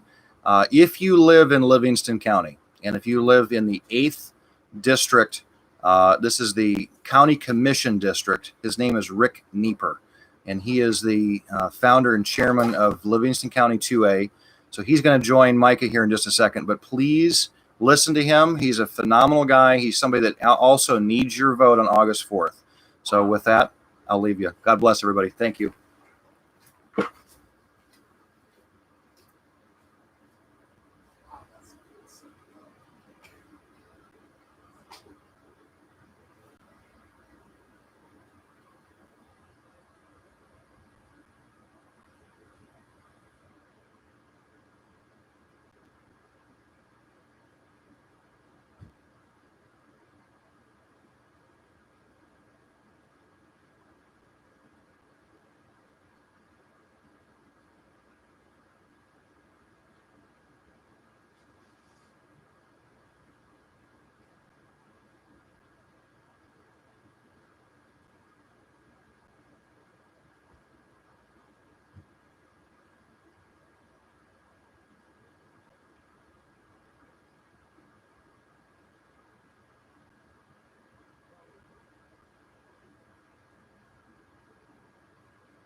All right, I'm back, guys. How's it going? So, I was just outside in my parking lot. Mike and his wife are leaving, and I needed to make one clarification, okay? Mike doesn't just kind of sort of back the llama. He 100% backs the llama. So, there you guys go. 100% support. I know that was actually one of the most important things you guys were wondering, and yeah. So, don't even think about it, guys. It's not even an option. All right. I have another friend that's hanging out here who's going to get on and hang out for a second. And who the heck are you? Hey, Stormtrooper here? I'm mask safe. I'm ready to Kroger. You can go to Kroger or Walmart or anywhere like that, can't you? Yeah, I do all the time. This is my protest. That was funny. I don't know if you guys remember Rick. I'm sure you do. He was on a stream a couple weeks ago, and he's hanging out at the old shop tonight. So we thought we'd bring him in here. I guess technically now I think about it, Mike opened for you, and you're now the feature event. Is that how that works? I guess so. He's a hard act to follow. I can't even compete. Yes. I really can't. He's an awesome speaker. He is, For and that's the thing I want to emphasize to you guys. You know, the four of us were just outside talking, getting a drink and stuff, and same exact person back there as you see, like, in front of the camera, like, literally. And one more thing, you know, for you guys to remember, when it comes to some of these primaries, people wonder, like, well, I need to vote for the person that's going to beat the Democrat no matter what. And in Mike's case specifically, okay, Mike's not running a smear campaign, but I'll call a spade a spade. He's running against a guy named Paul Young. When you see this guy, he's establishment. He's like the real establishment. He's the one that's going to take a look at the red flag law, for example, right? Crazy. And it's actually contrary to what some people may be led to believe. The establishment that has tons of his own money self-funding his campaign, that's Paul. Those guys have not been doing so well when they get to the general election. And Do you know what he did before he came here? I'm told he was a lobbyist in D.C. before he came to the district. And he claims to be living in his nephew's apartment or something over in Brighton and whatnot. And I don't know about any of that. You know why I don't know anything about him? Because I've been to all these different rallies. Mike was there. Mike was at the 2A sanctuary meetings. And Mike's been at everything. I've never seen this other guy. Mike is always there. I wouldn't even know who the other guy is if he walked up to me because I've never seen him before. I've never talked to him, but I'm not hobnobbing around all these. I don't even know. I don't want to call them Republican events because, in my opinion, they're really not Republican events. But they seem to be holding a lot of special things just for him. The socialite gatherings and stuff. Yeah, they're the promotional events for him. And this is reminding me of something here, too, that I want to... Princess, or what are you going to call him. Yeah. You know, I don't know. Well, Prince. You remind me of... What you're saying reminds me of another topic, and I think a lot of you guys should think about this in your home districts and places. So, okay, it's our liberty, right? Which ultimately we're responsible for. We need to keep our liberty and our God-given rights, but still, we send these people to Washington or to your county or to your state house to represent us, right? And they make decisions that are going to impact so much of our life. Now, you probably wouldn't even you wouldn't even hang out with somebody in real life unless you met them first, right? Like, we usually like to be comfortable with someone before we give them authority over us, right? So then why is it there's so many people, and this isn't probably you guys, but this is something you can tell your friends. Why do so many people in this country just give their vote to someone who's going to have so much impact on their life when they've never met them, they've never seen them in public, they've never asked them a tough question? These are strangers, right? You know what cracks me up is knocking doors. I've had some more elderly people asking me specifically, well, gee, what kind of experience do you have in politics? And it's like, I'm a public servant. I'm not a politician. I'm a retired policeman. Yeah. I believe that somebody who's an elected official should be a public servant, not a ruler, not a politician, or, that's the problem with this country. We've got all these establishment politicians that are running things, and they're taking money from all sides and lining their pockets and becoming very wealthy. I mean, You look at Nancy Pelosi. Oh, geez. What did she have when she started in office? I mean, she was relatively poor with her net worth. Now she's worth millions of dollars. You said Gee. look at Nancy. I don't want to look at her. So, Yeah, I just made you blind. yeah, I'm gonna throw up now. Don't tell me to look at her again. Go ahead. But you know, it's crazy.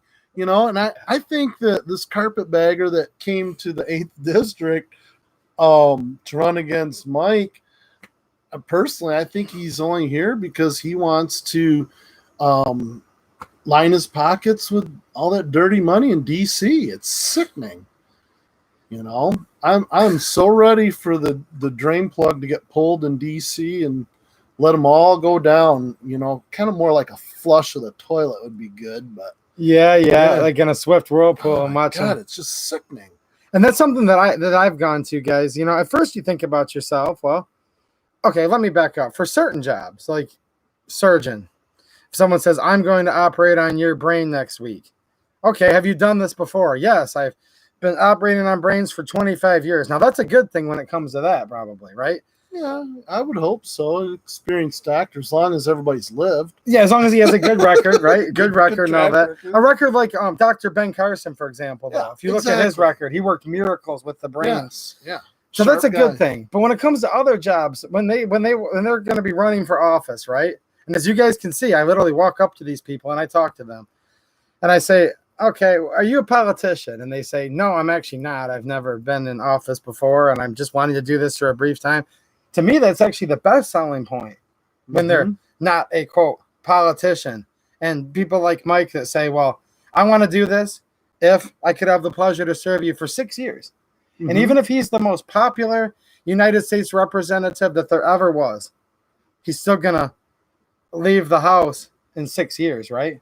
I think he should do 8 personally. Well, I'd like to see him a little bit longer Yeah. too, but that's what his conviction but is. He doesn't want He's to. dead set on 6 years and gone. I don't know. Maybe beyond 6 years is a corruption point.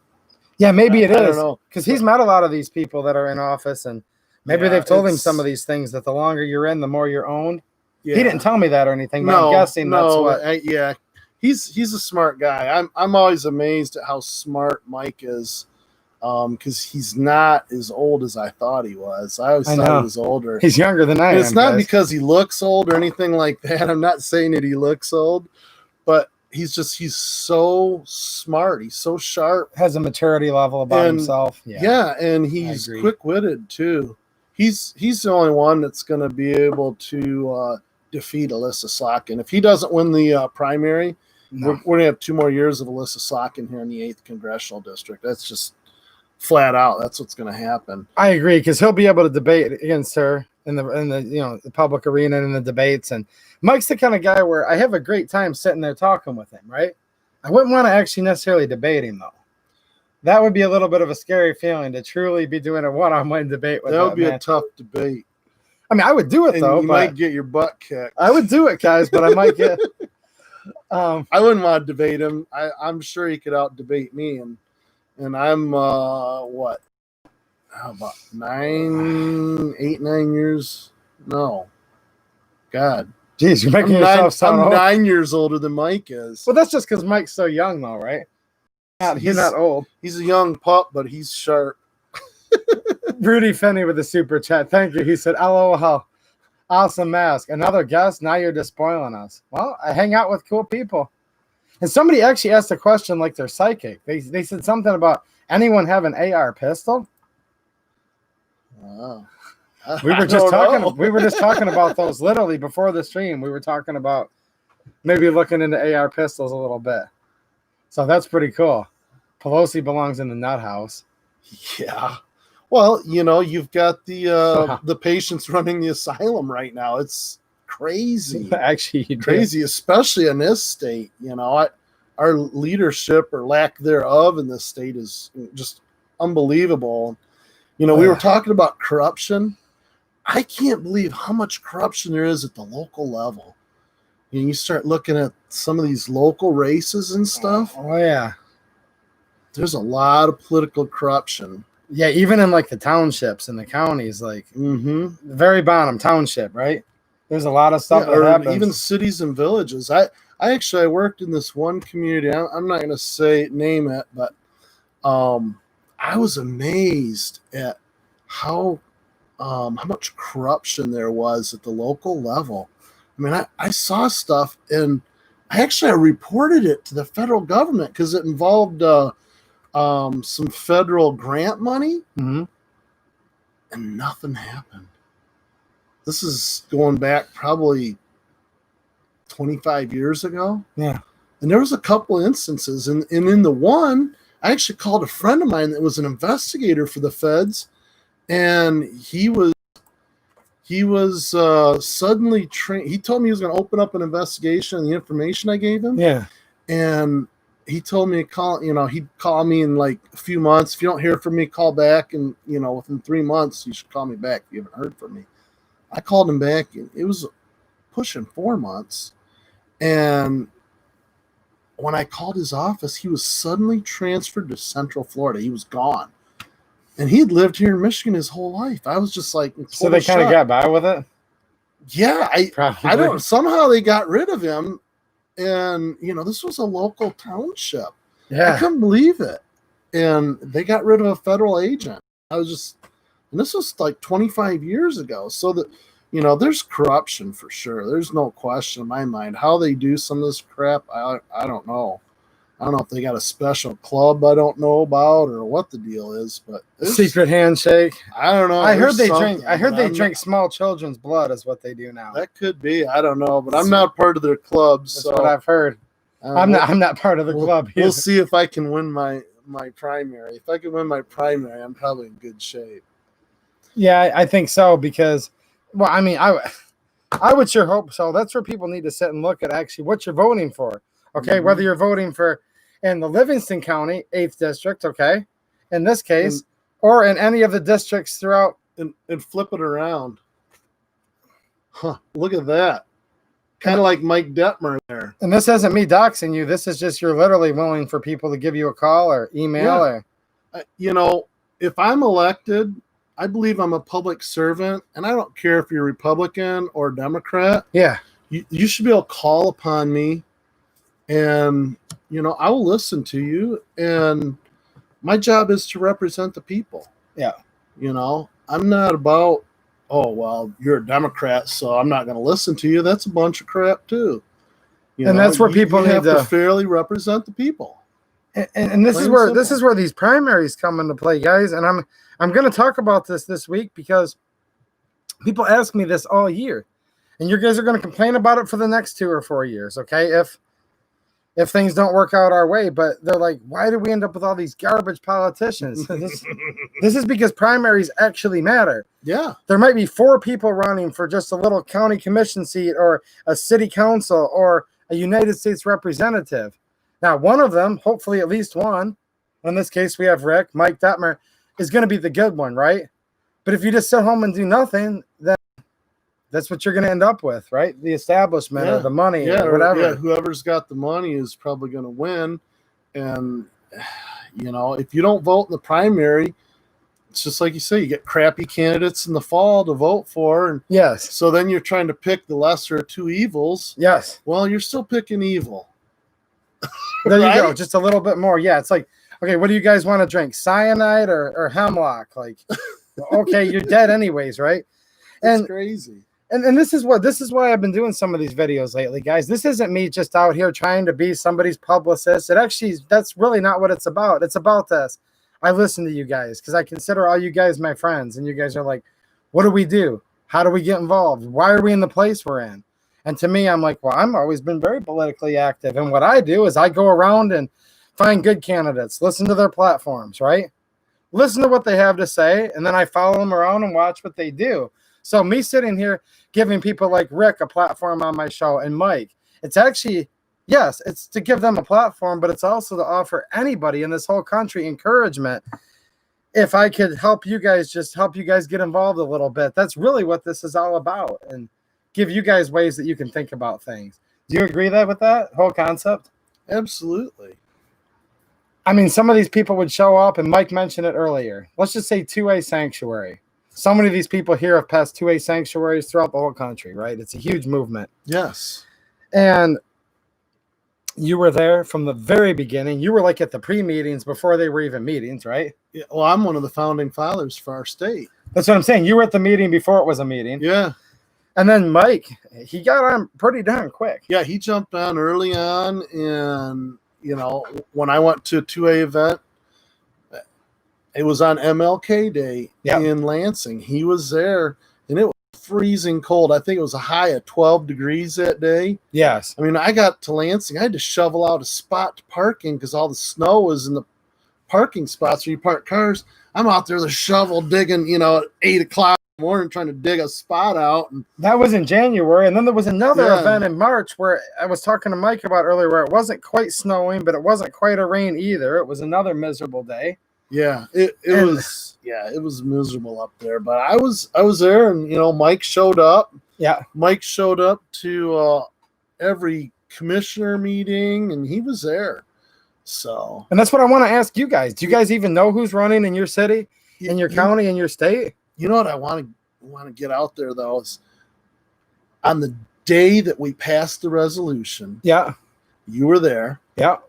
We had all these other congressional candidates suddenly show up and want to get on the news. They call this photo op. Yeah. And I mean, I had news cameras that were in the county commissioner's room. And one of the candidates actually talked the news reporter into pulling the camera out in the hallway so she could give an interview. But you know what? There you go. I talked to that news anchor and I go, she's not, this is the first time I've ever even met her. She hasn't been to anything. Is that the one that showed up and her hair was all done up nice and she was wearing like a nice business she was casual all nice suit? And stuff. And I even said something to her and she was done. I'm like, you know, it's nice of you to show up the night we get things passed. Where you been for all the other meetings? And by the way, thanks for taking my camera out of the room. You know, I was mad.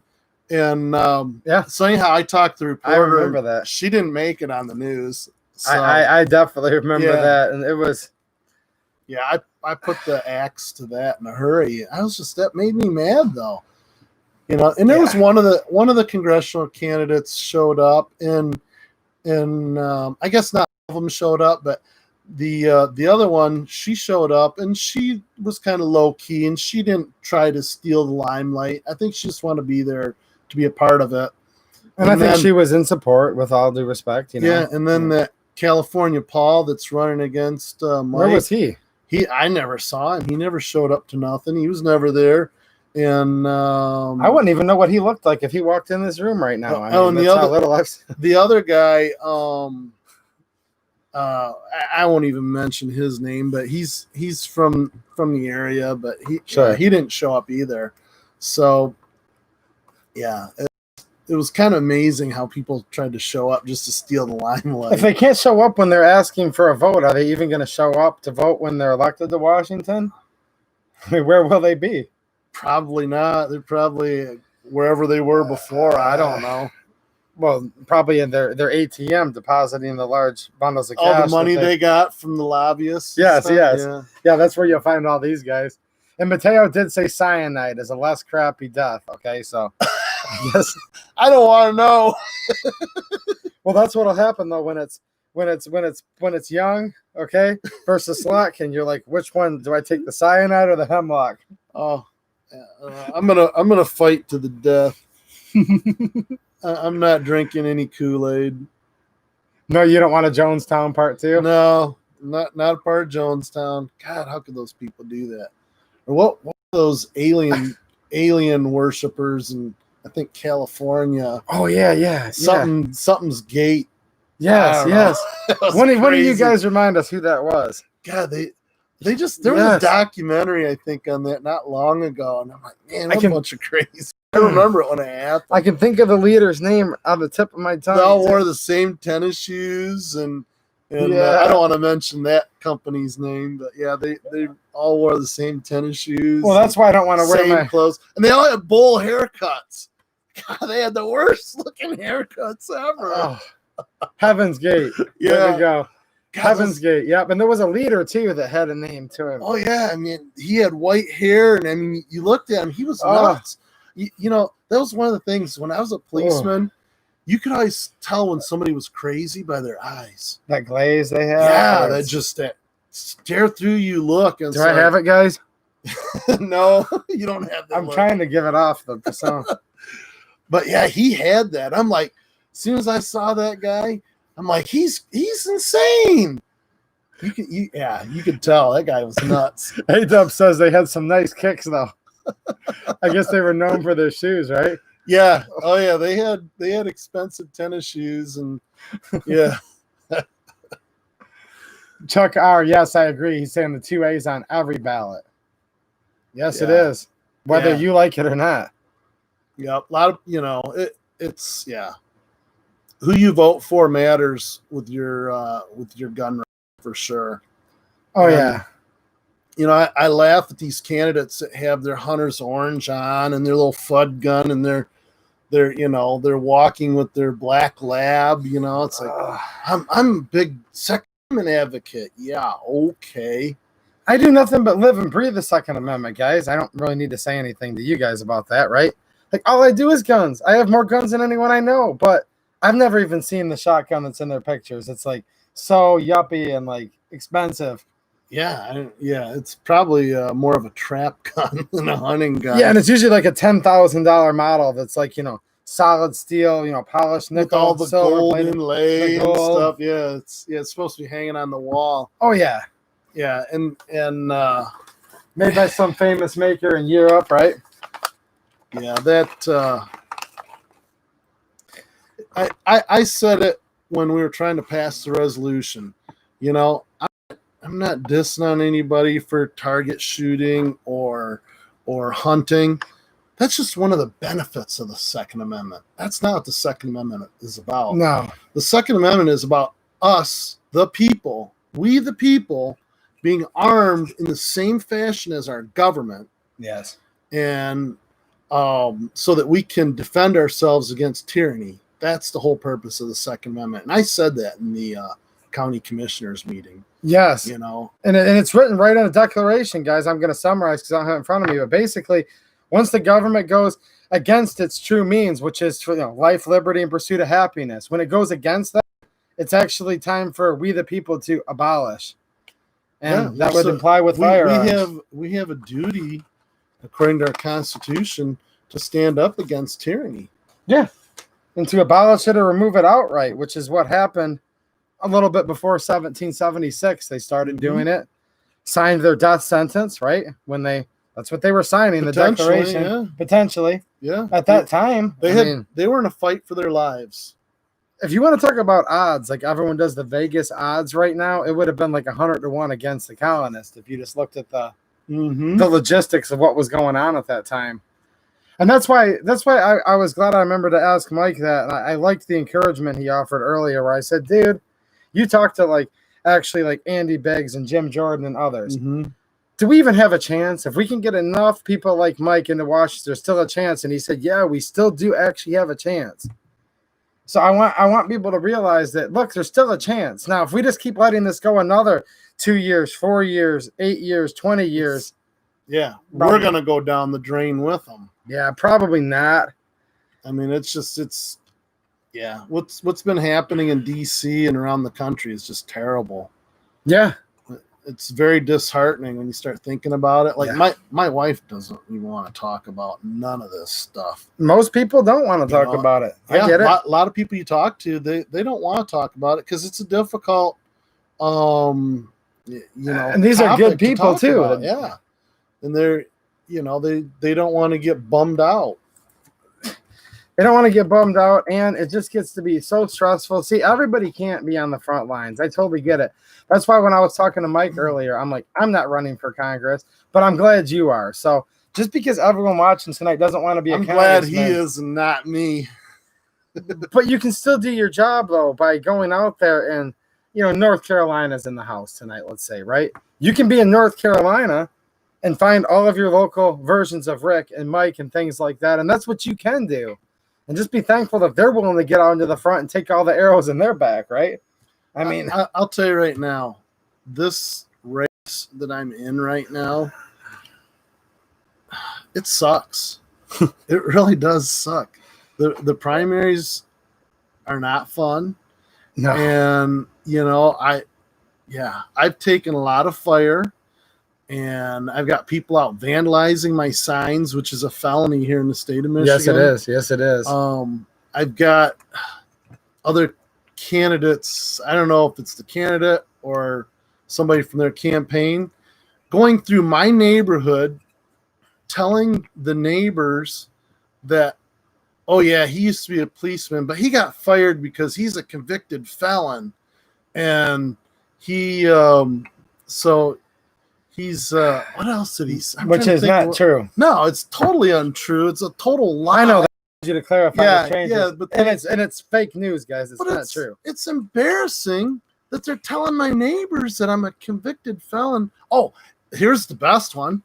I'm a druggie. I drive commercial vehicles. Yeah. And I'm subject to random drug testing at any time. And I get random drug tests. You have a several CDL. times a year. Yeah. I have a CDL. I drive commercial vehicles. So I don't know what planet they dropped in from, but none of this is true. And it's a bunch of BS. And they're totally lying to my neighbors. And this is on the local level, guys. Yeah. And these are people I drive by and wave to on a daily basis. And this clown got signs put up after he did that in my neighborhood. So I got to look at one of my competitors. Right. Signs every day when I leave my house, which, that's fine. You want to support them. Sure. But the part that's disheartening is what this clown told them about me. So it happens everywhere, right? Yeah. Well, Guerrero's got it figured out, though. What's up, Guerrero? He said it's those crazy eyes, Rick. Just kidding. It's those crazy eyes.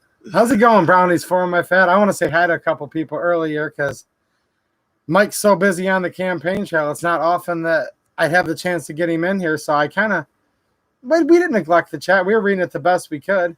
But I just want to say hi to a couple people. Liberty Arms Co. What's happening, Liberty Arms? I'm going to go grab one of these mags and show people a little something here in a minute. He has a cool, this is actually his invention right here. This is yes. It's just as I dropped it. What's it for? This is a base plate that I'm going to put on my Taurus G3 magazine, and it's going to extend it to extra capacity just by swapping out the base plate. Okay. And this is his invention and designed. And you don't need a longer spring? No, it's actually going to work just fine. So, yeah. I mean, I'm going to be doing some demoing of it, and I'll have a video out very soon for you guys here. But yeah, pretty cool. It's pretty cool, yeah. I'm a Beretta guy, though. We have some Beretta fans in here. Yeah. Do we have any other Beretta fans, guys? I know there's a few of them. There's one that has Beretta in his name.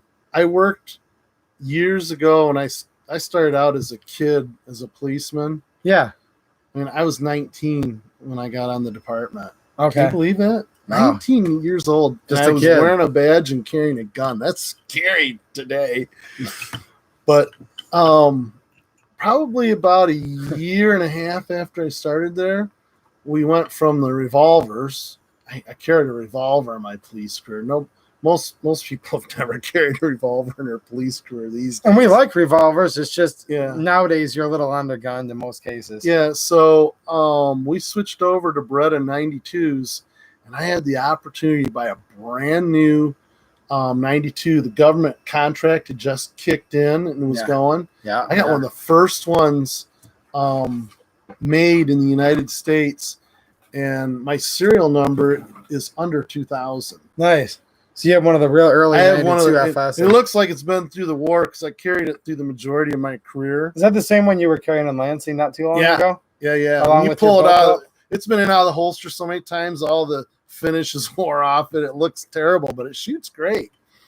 And man, I love that gun. It's like an extension of my hand. I've shot it so many times, and other guns like the Glocks, great gun. Yeah. If you like a Tupperware gun, it's not quite your thing, right? Yeah, I just don't like the way You're gonna they piss off the Glock fan. Nah, boys. just kidding. they're great guns. They're very reliable. I just don't like the way it feels in my hand when I'm shooting it. It doesn't feel The natural. Glock does have a different grip angle. Yeah, And, I agree. It feels a little weird to me, but it's a great gun. In all seriousness, it's a great gun. Very durable. There was a local gun range where I started my police career, and that guy had done stress testing on the Glocks for the county department down there. And this guy was like, Cool. He was pounding nails with it. I mean, literally taking the gun and using it as a hammer to pound nails in the wall. Yeah. He tried to destroy the gun intentionally. And the only thing he did to it when he ran it over with, I think it was his pickup truck, he cracked the side of the grip. Was the only thing he did, but it's still fired. It's still fired. So, and I think a lot of people tough. I wouldn't run my Beretta over and try to shoot it. No, I mean, well, that's because you like it too much, right? Yeah, I like it too much. What's happening, Rockford Ordnance? He's saying he wishes he had people like you and Mike running in his area. Well, maybe you do. Try to look them out, but I'm sure you already have. And or maybe you need to run. There you go. Actually, I'm glad you said that. You know, maybe it's time, man. I finally decided if you're not part of the solution, you're part of the problem. I tell my buddy that all the time that doesn't want to hear about politics. He's like, just tell me who I should vote for. And I'm like, dude, you gotta get involved. It might be time, Rockford. More. I mean, make sure you talk to the wife first, because has to be a family venture, but maybe it's time, dude. Yeah. And I think that's why. You know what? Yeah. Start out as like a precinct delegate to get started, get your feet wet and get around and see who's who and what's what. Yeah. You know, start out as a precinct delegate and, you know, see where it goes from there. And, you know, if you think you got to get involved, then you get involved and just grab the bull by the horns and take over. Because if our system of government was intended for the farmers and the business owners and normal everyday people to go to DC and to, you know, go to their local government and run things and then go back home. Yeah. And still keep in contact with the constituents. Yeah. Right? And, you know, and take care of business. And it was a duty. Everybody had to take their turn. Yeah. Nowadays, you got all these attorneys that I think went to law school and couldn't figure out how to start their own, you know, law practice. And I guess they weren't smart enough to get a job in another law practice. Couldn't run a lemonade stand either. Yeah, probably. and so they just decided, hey, I'll be a politician, and, you know, went to D.C., and now you got what you got, and it's crazy. Yeah, that does seem what it comes down to.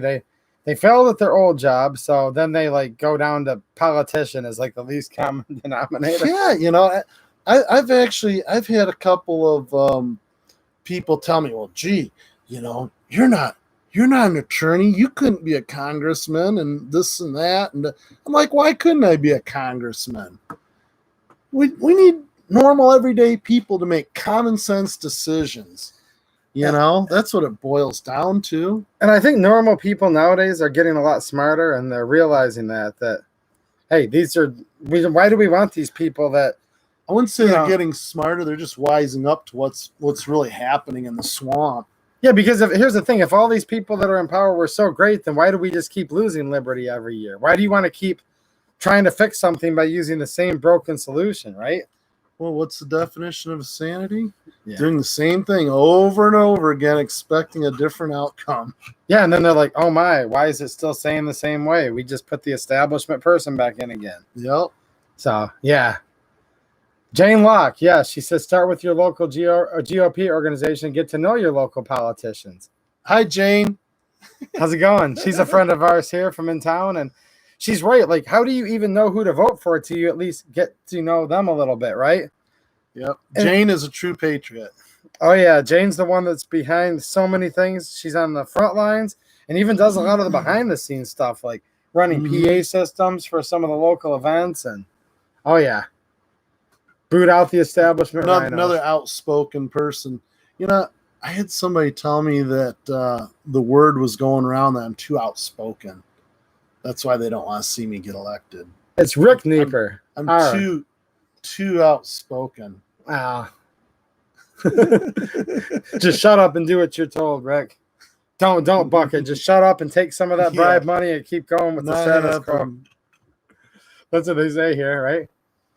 G2 slide versus G3 C slide. I'm going to have a side-by-side video very soon, so you're just going to have to wait for that one. Hit the like button, you all. Yes, please do, Chuck. Thanks for reminding everybody. He thinks your name is Dick. It's Rick with an R. Maybe it was folded over. Rick. Unless he's being funny. Or maybe he doesn't like me. I don't know, man. No, he's a pretty cool dude, actually. Okay, yeah. Rockford saying he did get involved with the local Republican women's organization by his wife joining it. Mm-hmm. Yep. And met a ton of great people and candidates. Good, because you should meet these people. And to me, look, like Mike said, when you've got 1,000 people calling you a day, you're at the home stretch of the show, you can't literally talk to everyone. But if you go around to the events and you've tried to just ask them one question and they won't shake your hand, they won't answer the question, that kind of makes them lose my vote. They hide. They hide. That's do. the other thing. They'll go hide. I mean, look at the presidential race. One of the candidates has been hiding out. In his basement. Yeah. He won't come out. Maybe with his 500 rolls of, or I'm sorry, 500 packages of toilet paper. Oh, I couldn't believe that. When I heard him talking, he talked about, excuse me, guys, when he was in the hospital, all the nurses would come in and they would breathe gently into his nostrils. I just lost it. Did you hear that yet? No. Yeah, he was. Try not to watch. It's just, I don't even watch the news anymore. I haven't watched the news in a long time because it's just a bunch of propaganda garbage. What's up, Mike Roberts? It is, and it's getting to the point where it's like literally, like, I don't even get it, right? Of course, I'm more inclined to vote Republican, right? Because I'm conservative, too conservative for most of these Republicans nowadays, but you know what I'm saying. Yeah. And you sit there and you're like, I don't even care what party you're in. This guy's just literally gotten to the point where he's so darn creepy. I mean, just the stuff he says, and it's just, Yeah. I can't even believe it. I saw a thing where he kisses his granddaughter, 19-year-old granddaughter, right on the lips in public. And I'm just like, yeah. What in the heck is wrong with? It's just bad. And like Really yeah, like bad. standing next to small children and sniffing their hair and stuff. I mean, Michigan Watch brings up something. I've heard people bring this up before, man. So I can't tell you whether you're right or wrong, but I hope you're wrong. I'm sure you do too.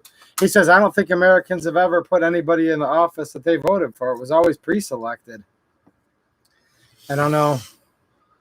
I don't know. I don't think Trump was pre-selected, was he? It doesn't seem like it. They hate him so much.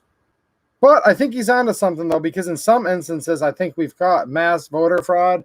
And somebody's dead cat actually got a mail-in ballot recently, was on the news. Really? Yeah, it was in Texas, I believe. Dead cat. It came in the cat's name, but the cat had been dead for 10 years. Okay. And it was a legit ballot that had that homeowner been dishonest and filled it out, it would have counted. But they freaked out and said, oh my gosh, if this happens to me, and they called like the local news to try to get some exposure. So you know how our state did all that mailing out the ballot applications to everybody in I got the those. state of Michigan. You got them? I got them, but I didn't fill it out because I'm going to go vote in person. I didn't get them. I didn't Oh, get you didn't? nothing. We didn't get nothing in my I house. thought everybody got one. We didn't get nothing. It came with the official Michigan Secretary of State, like how your tab renewals look. It was up on the, We didn't get anything at my house. And I think I know why. I bet you a Democrat got yours. But anyways, go ahead. Somebody's dead cat got yours. Being that I'm a candidate, the Michigan GOP has this app that you can sign up for. Okay. And I have it, and you can look, and they have like a map of all these voters. And you can see who the Democrats are, the independents, and the Republicans. And it will tell you whether they're a soft Democrat or hard Democrat, soft Republican or hard Republican. Yeah. And my house, hard Republican. So they wanted to make sure that didn't get a ballot. So I kind of think that they selectively sent those out to households. I don't think I got selected because I'm listed as a hard I think Republican. it is selective. And I don't know. They must not know who I am then, because they wouldn't have sent me one. Yeah. I mean, there was nothing came to my house. Nothing. So I'm kind of thinking that's why. Yeah, we were ripping on Joe Biden earlier, guys. Sleepy Joe, sleepy, creepy Joe. Creepy, yeah. Yes, that's who we're. I mean, who else sits there and smells small children's hair? Yeah. And, I mean, come on. I really don't like to say his name. I don't really like to It either. leaves a But bad taste in my mouth after I say it. I just wanted to make sure they didn't think we were talking about Mike Detmer or something. No, It wasn't Mike. No, we're talking about.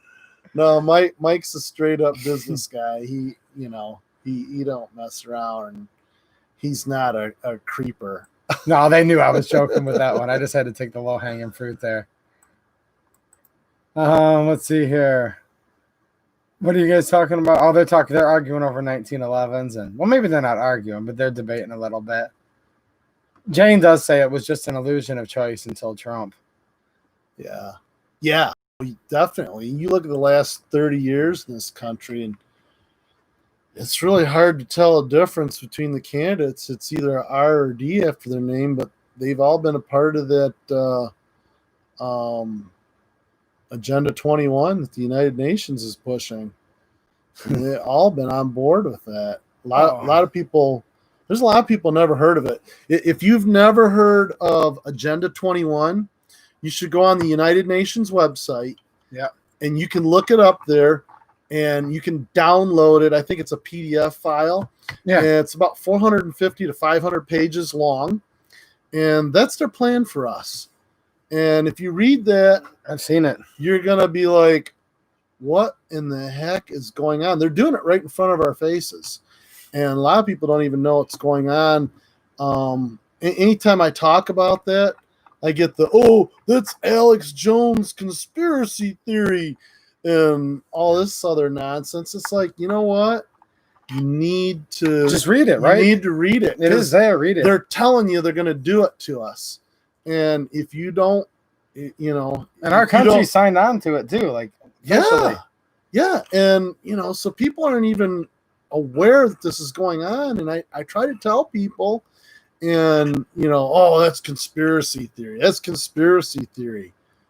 Well, I don't know how it's conspiracy theory because it's a document from the United Nations. And it exists. And you'll see that we're signed on to it. People from our government have been involved in putting that all together. When you see the plan for what they want to do to us, stacking us on top of each other and letting parts of the country go back to the wild and stuff, and the only ones that can live there are the elite, rich people, I guess, for lack of a better word.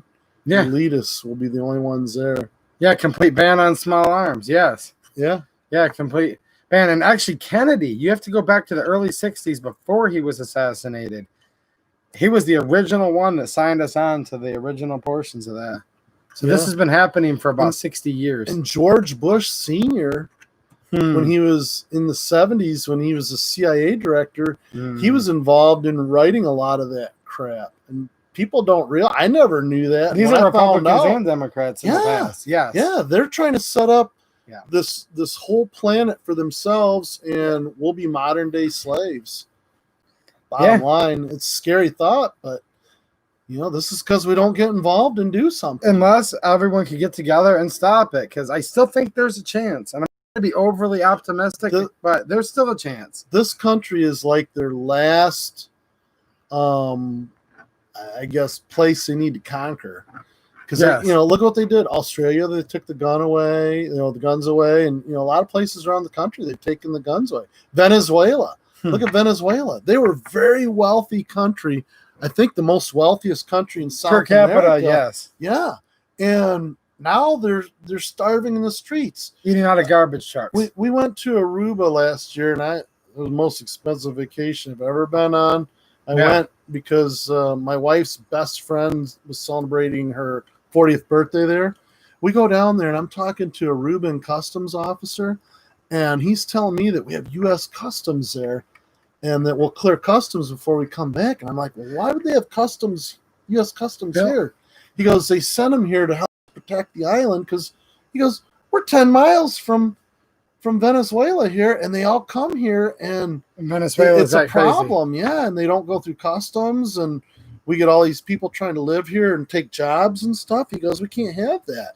And it's because they're starving in the streets in Venezuela. And it's sad. Pillbox Bunker says they had the Patriot Act just waiting for 9/11. Seems like they came out with it pretty quick.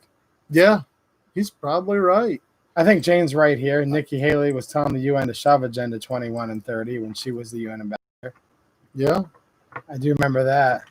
Yeah, so it's that whole Agenda 21 is bad. I heard they renamed it to Agenda 30. So it's either Agenda 21 or Agenda 30 on there. Yeah, or both. So, yeah, or both. Sounds like some of these people know about it. Yeah, there's some people that know. Yeah, so they're definitely, your audience is pretty well informed about it, but most people don't like to talk about it, No, and even some people might not like us talking about it right now. We're just bringing it up to you. Go read it for yourself. It's like go read it, make your own decision, and then then tell me it's conspiracy theory. Yeah. Most of these people on here are smarter than I am. I always say that. There's some pretty smart people hanging out.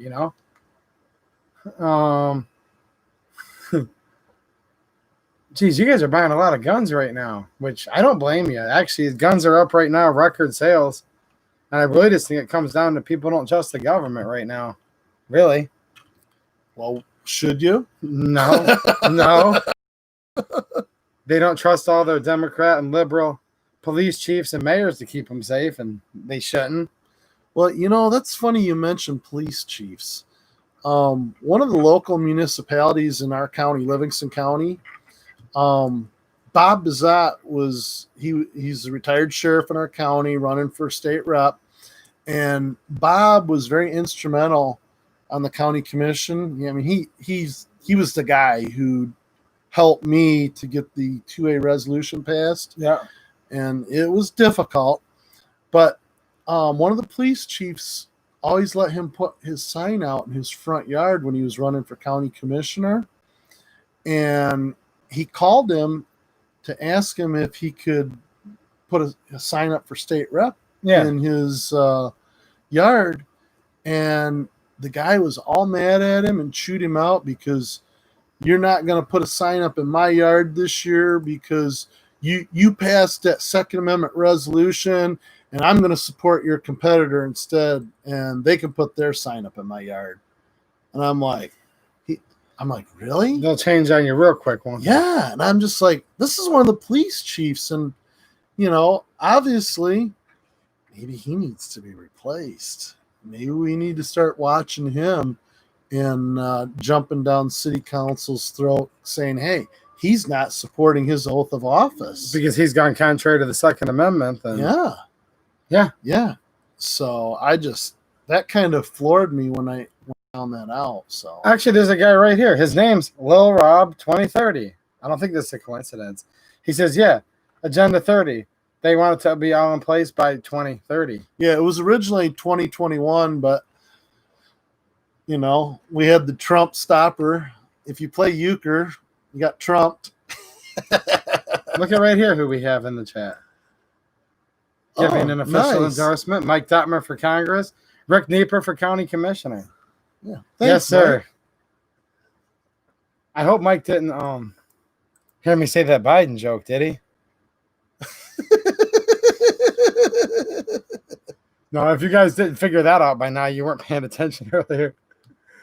Mike Roberts is saying Trump 2020. Rick Nieper, talk about taxes. That's actually something I was going to mention earlier. Well, Livingston County, we have the lowest tax rate out of all 83 counties in the state of Michigan. Yeah. And so anyhow, that's not by accident, obviously. One of the things I plan on doing is to try and keep that going. I am not in favor of any tax increases at all. If I'm elected and a tax issue comes up, as far as these taxes, I can already tell you it's a no vote right now. I'm not voting in favor of any taxes or tax increases at all. But a lot of people don't realize, I like to talk about this a lot at the state level. Do you realize our income tax is unconstitutional? I have definitely heard that. Okay. So back during Jennifer Granholm, during her administration. That was another beauty. Yeah. That was the first Gretchen Whitler. She asked the House and the Senate to allow her to increase taxes. I want to say the tax rate is something like 3.95% or 3.98%. It's just under 4%. Yeah. And she asked for a temporary increase because we were in a budget crisis. And the House and the Senate allowed that temporary increase, which is unconstitutional, to 4.35%. And so we had this temporary increase. And during the last administration, Rick Schneider, who was in office for 8 years, right, we got a big rollback to 4.25%. Woohoo! Yeah, that's a bunch of crap. Which is still above what the limit is supposed to be. Personally, I think the taxes are unconstitutional. Period. And I think we give the government way too much money. If you look at, there's nobody you ever see that's more inefficient with your money than the governor. The governor in this case, or just the government at large, let's just say, right? Yeah. And I think of our governor here in Michigan specifically, that wasn't really a Freudian slip. I was thinking about her. Remember when she was trying to have all those contracts when this flu all of a sudden embarked on us, and then they looked it up and it was all of her friends she was going to give them to? Oh, yeah. Like, especially the one where they were going to follow up with people who were infected. Yes. So one of our local county commissioners blew the lid off of that. Yes, and I know who that was, and I don't know if they want to talk about that or not. Yeah, I'm not going to mention the name. Because, I do know who that was. Yeah, for other reasons, I'm not going to mention his name. But yeah, I mean, it's just crazy. The stuff. It's just. Well, let's go back to the governor too, though. Okay, question here from Mike. Her biggest thing she ran on is, I'm going to fix the roads, right? And now she's saying she wants to set up toll roads and all this. So how do you keep taxes low and still fix the roads is what Mike's asking. Yeah, well, see, what she wants to do is make us pay for the without giving us, taxes, but she'll blame it on the private industry. Yes. I guess they're going to sell our roads to a private company. I don't know, but that's what they want to do, is sell off the roads to where we all have to sit through congestion and gridlock and pay tolls. Yeah, Pat Colbeck had a whole plan for fixing the roads with the money that was in our budget. Yes. And the one thing he wanted to do is spend a little bit more when they actually built the road. And, I'm sure it had to do with the aggregate that they were using and, for the base of the road. And he said it was like an additional like 10 or 15% more if you spent in the initial construction of a road. It would last 20, 25 years versus 10, maybe 15 if we get really lucky. Yeah.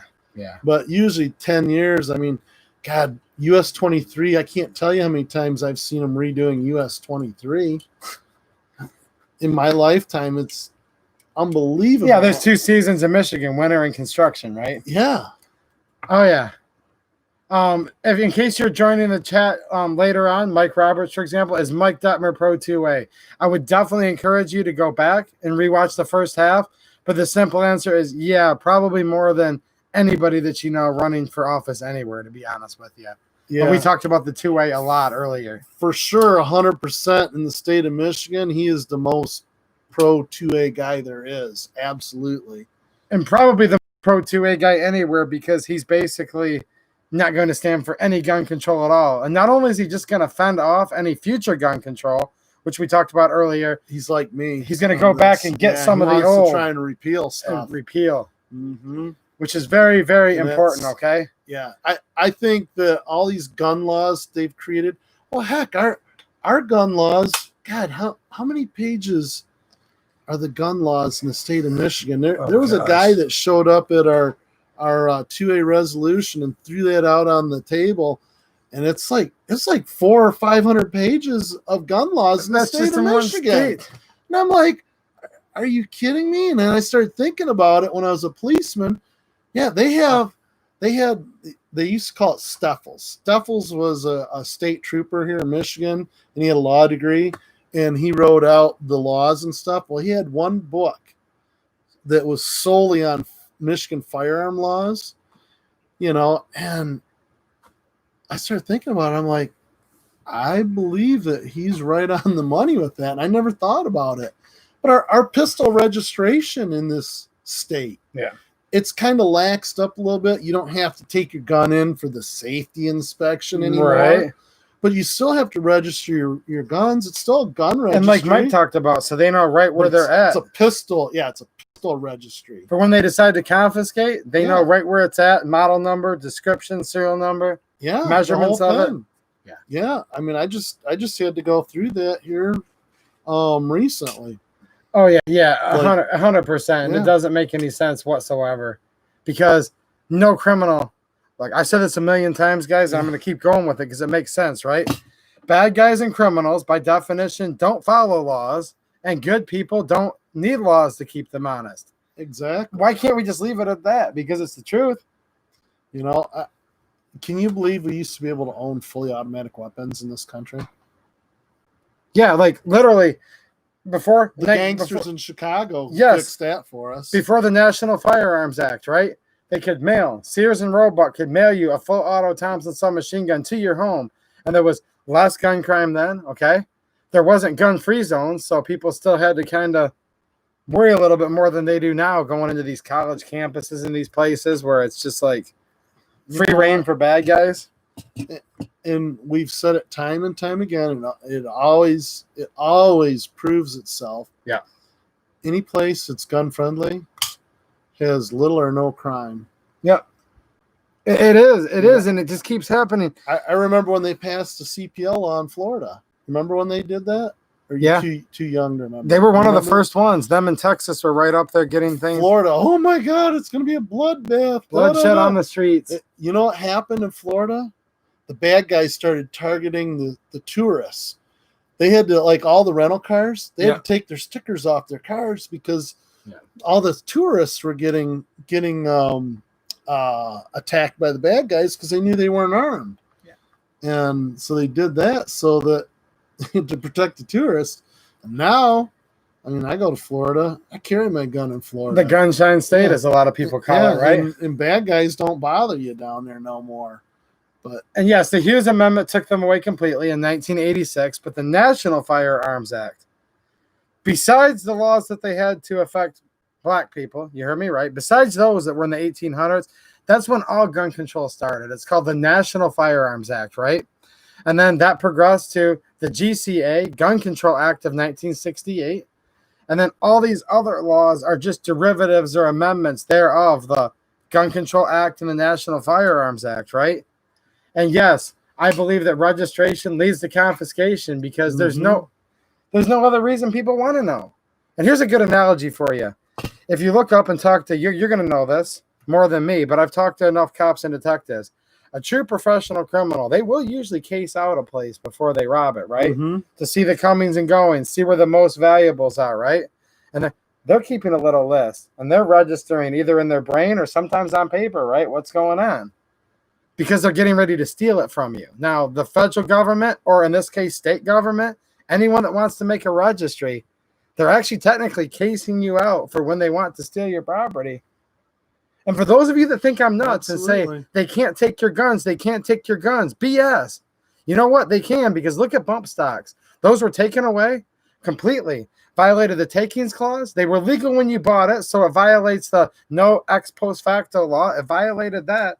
And they never compensated anyone even one penny. So they literally... I'm not a big bump stock fan. Right. But you know what? As soon as they start banning any gun accessories, where are they gonna stop?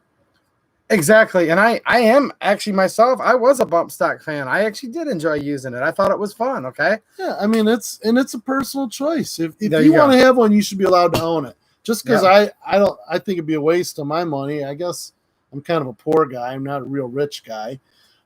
Takes a lot of ammo, but there's reasons why people... Yeah, but people, hey, if that's what you have fun doing, so be it. Yes. You know, it's a gun accessory. They there shouldn't be any restrictions on the gun. If you and the wife Not want to all. argue about can we afford the ammo bill for this month, honey, that's in your private household. Government has no ability no business, Yeah. no business whatsoever telling you what you can own. and what you need and this and that, right? Speaking of what we needed Claire to come in here and give me a hard time. How's it going, Claire? Thanks for the super chat. She says, have you guys paid your taxes to your queen, Hillary Clinton? My queen. Is this a referencing like some type of a gun or ammo tax or something like that? Well, here's what she's doing right now, okay? I know her. She's a friend of mine. She has a Yeah. great channel, by the way, guys. If you want to hear someone who can sing really well, and like I said, I like her. So go check out Claire's channel. Now, she's interesting because she actually lived almost her whole life in Great Britain, right? In the UK. Okay. She's become an American citizen since, has lived here for said time, but she still has the strong accent. So she comes in here real sarcastically and says, like, have you paid the queen her tax? Or I just came here to tax your tea, she'll say. So she's firmly a Brit and a current American. Yeah. And she likes to just give me a hard time, quite frankly. You talk about taxing the tea, okay? Yeah. The Boston Tea Party. How much was that tax that they had the Boston Tea Party over? Do you know? I should know this, but I can't remember right now. If my memory serves me correctly, it was like a half a cent. So it wasn't A half a cent. Can you imagine a half a cent? with the taxes we pay now, and there's nobody sinking ships and setting them on fire. Even with inflation, look at what we pay in taxes. Our founding fathers would be so ashamed of us. Oh my God, if they could resurrect from the grave, they would slap us silly. Oh, Half a cent. yeah, probably.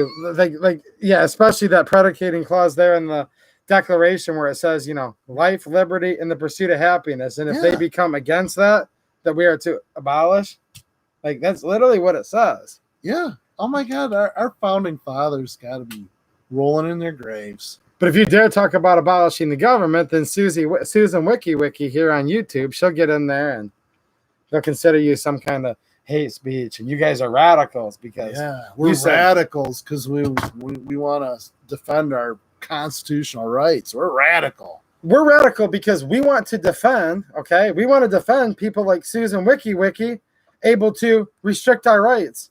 If that even made any sense. No, that didn't make sense. Because, to me. But think about it though. It's the ironic thing, right? Like she's liberal and has all these liberal talking points, and we're defending her to talk crap about us. Yeah.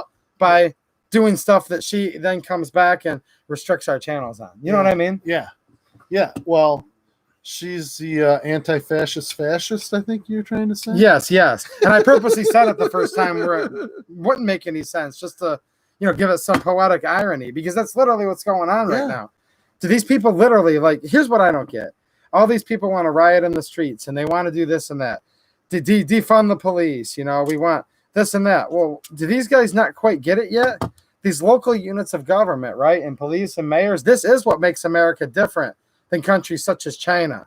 Yeah. So these people want to get rid of all the local police for what? To have this big national, where the United States Army and the United States Marine Corps are now patrolling our streets and collecting taxes?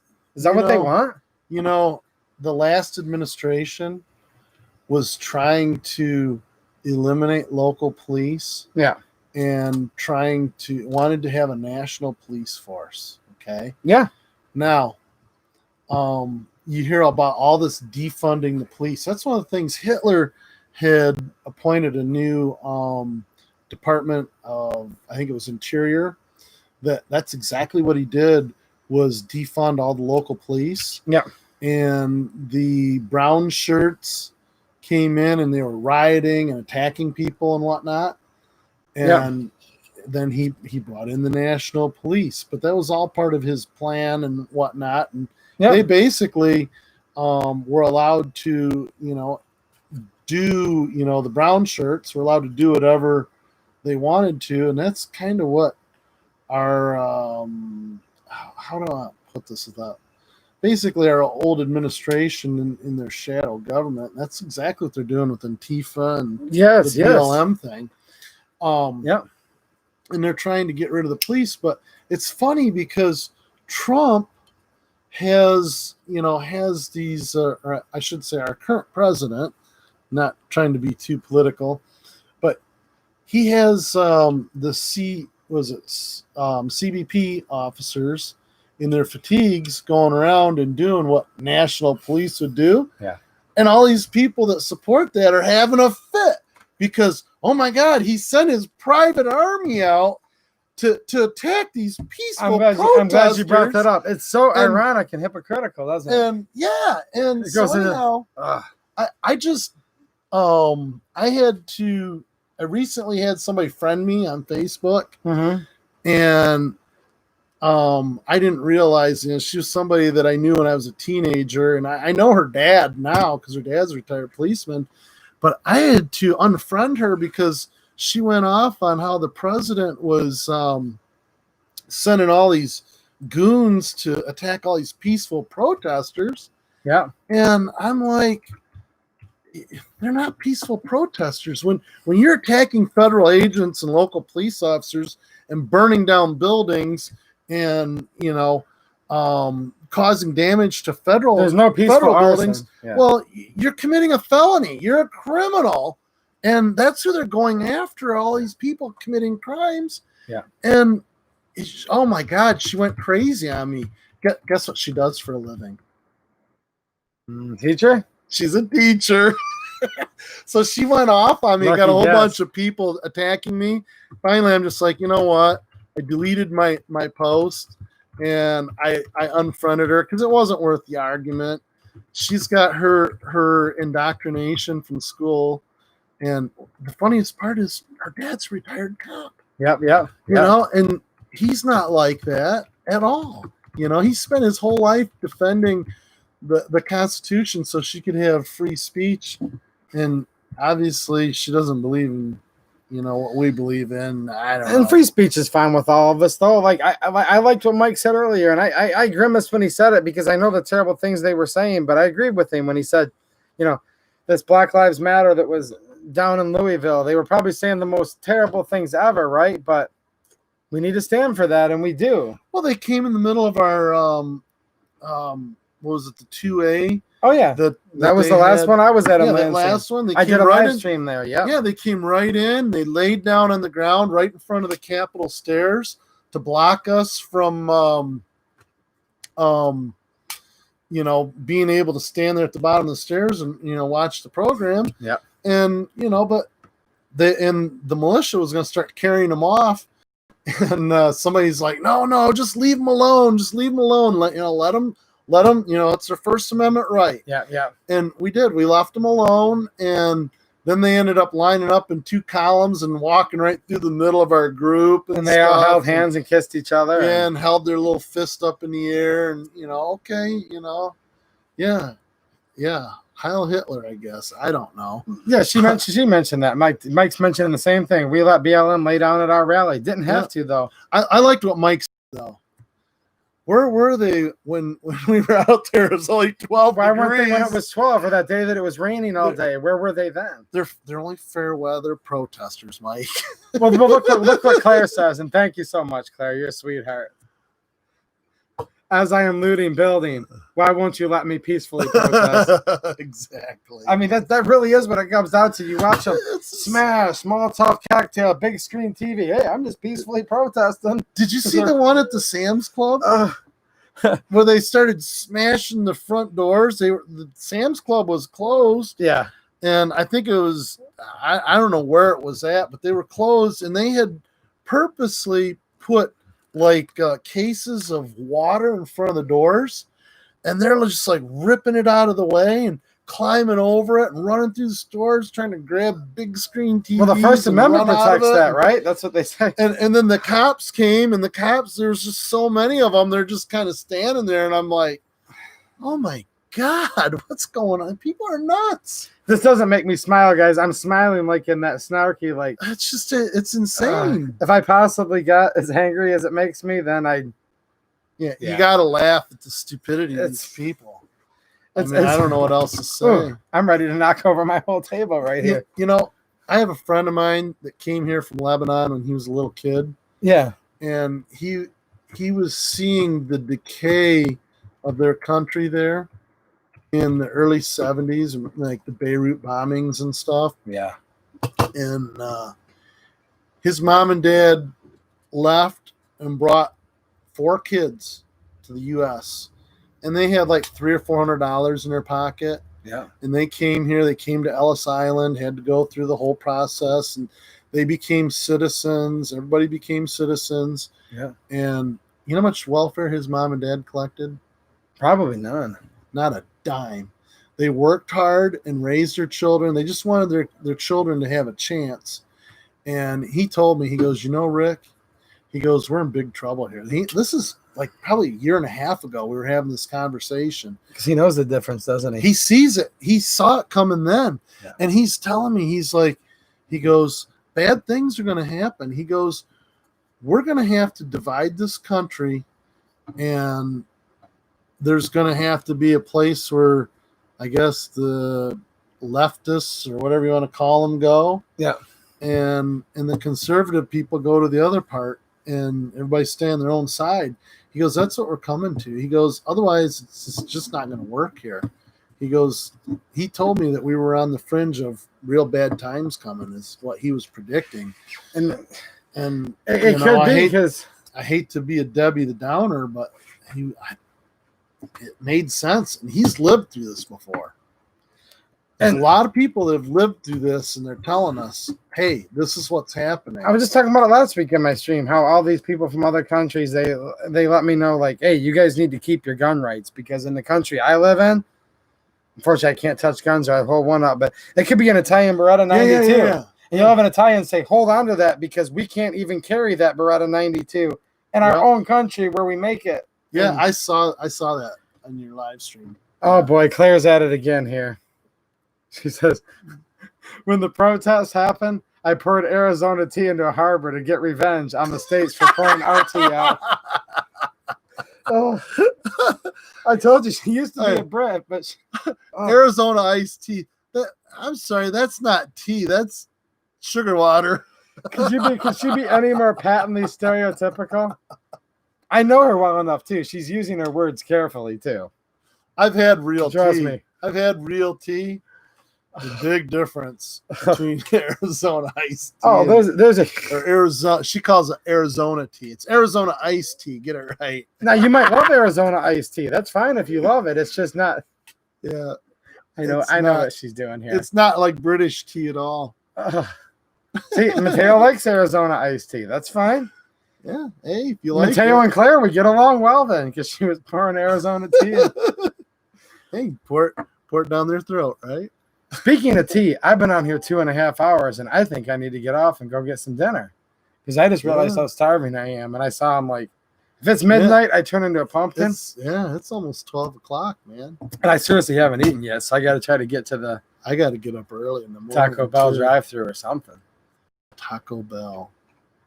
Well, we're going to get off in 1 second here. If you guys have any final thoughts, chime in real quick. But we've certainly had a good time hanging out with you guys. I know Mike did. I've been telling Mike, I go, you got to get on Mike's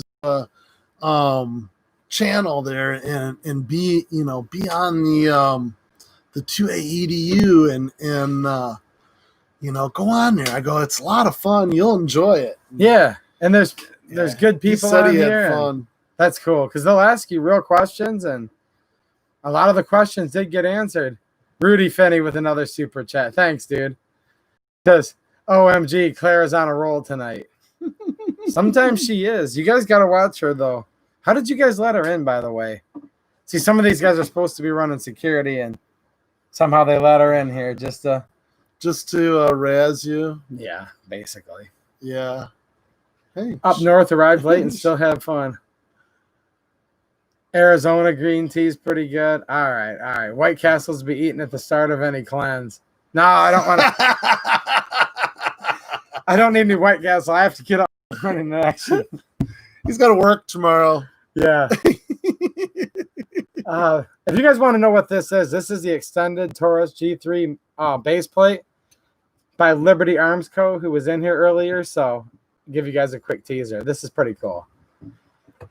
All right. Well, is there anything else you wanted to say? Any way people can reach out to you, or if they're looking to? put my number out there. You know, if Yeah, let's see what we got here, guys. you know, Is it showing up backwards to you guys too, or just on my end? I think Usually it's YouTube. just on your end. I think so. Usually Yeah. YouTube doesn't do it backwards, but That picture's the night we got the resolution passed. It's yes. on there. Yeah. Actually, yeah, you look pretty happy. That's why, right? Yeah, well, that was right after they passed it. Scott was right next to me there, and Yes. yeah, that was we were all real happy that night. So your numbers on here. If you guys are into Facebook, there's the let's see here, the Facebook groups. It's the Rick Nieper for Commissioner group, right? Mm-hmm. Email. So you guys can go back and rewind and pause if you need to. Yep. So let's see here. Start a YouTube channel, Mike Roberts is. Okay, so it's not backwards. Thanks, Up North. Mateo says, I am a sucker for women with English accents. So, okay, here's the thing. So here's what happened. Claire, nice looking lady, you know, she's pretty cute. British accent. Mateo's just admitting his weakness. He's the moderator. You see how she got in, right? I'm a sucker for Mateo's the moderator. A sucker for women with English accents. She's got a good voice. She's pretty cute. And then, yeah, that's how she got in. Yeah. She did the old fashioned bloody Brit type of accent, and He got fell him. for that. Yes. And Rudy Finney's So, right. Moderator issue, he says. The 2A channel. We did one for our Livingston 2A group. I don't even know what it's called, but Rob from our 2A group, he did start a YouTube channel, and there's only like a couple videos on there. He popped in here tonight with And- it earlier in the stream. Oh, did he? Yeah. So we have one. Everything I've been doing is with the 2A group, but I mean, we don't have a big following. We're not like Big Daddy here. Yeah. So Wow. you're not, Big Daddy. I'm looking to see who that is, 'cause I'm just a I small was little, talking about him. 'cause I'm just a small little YouTube channel, guys. You guys know that.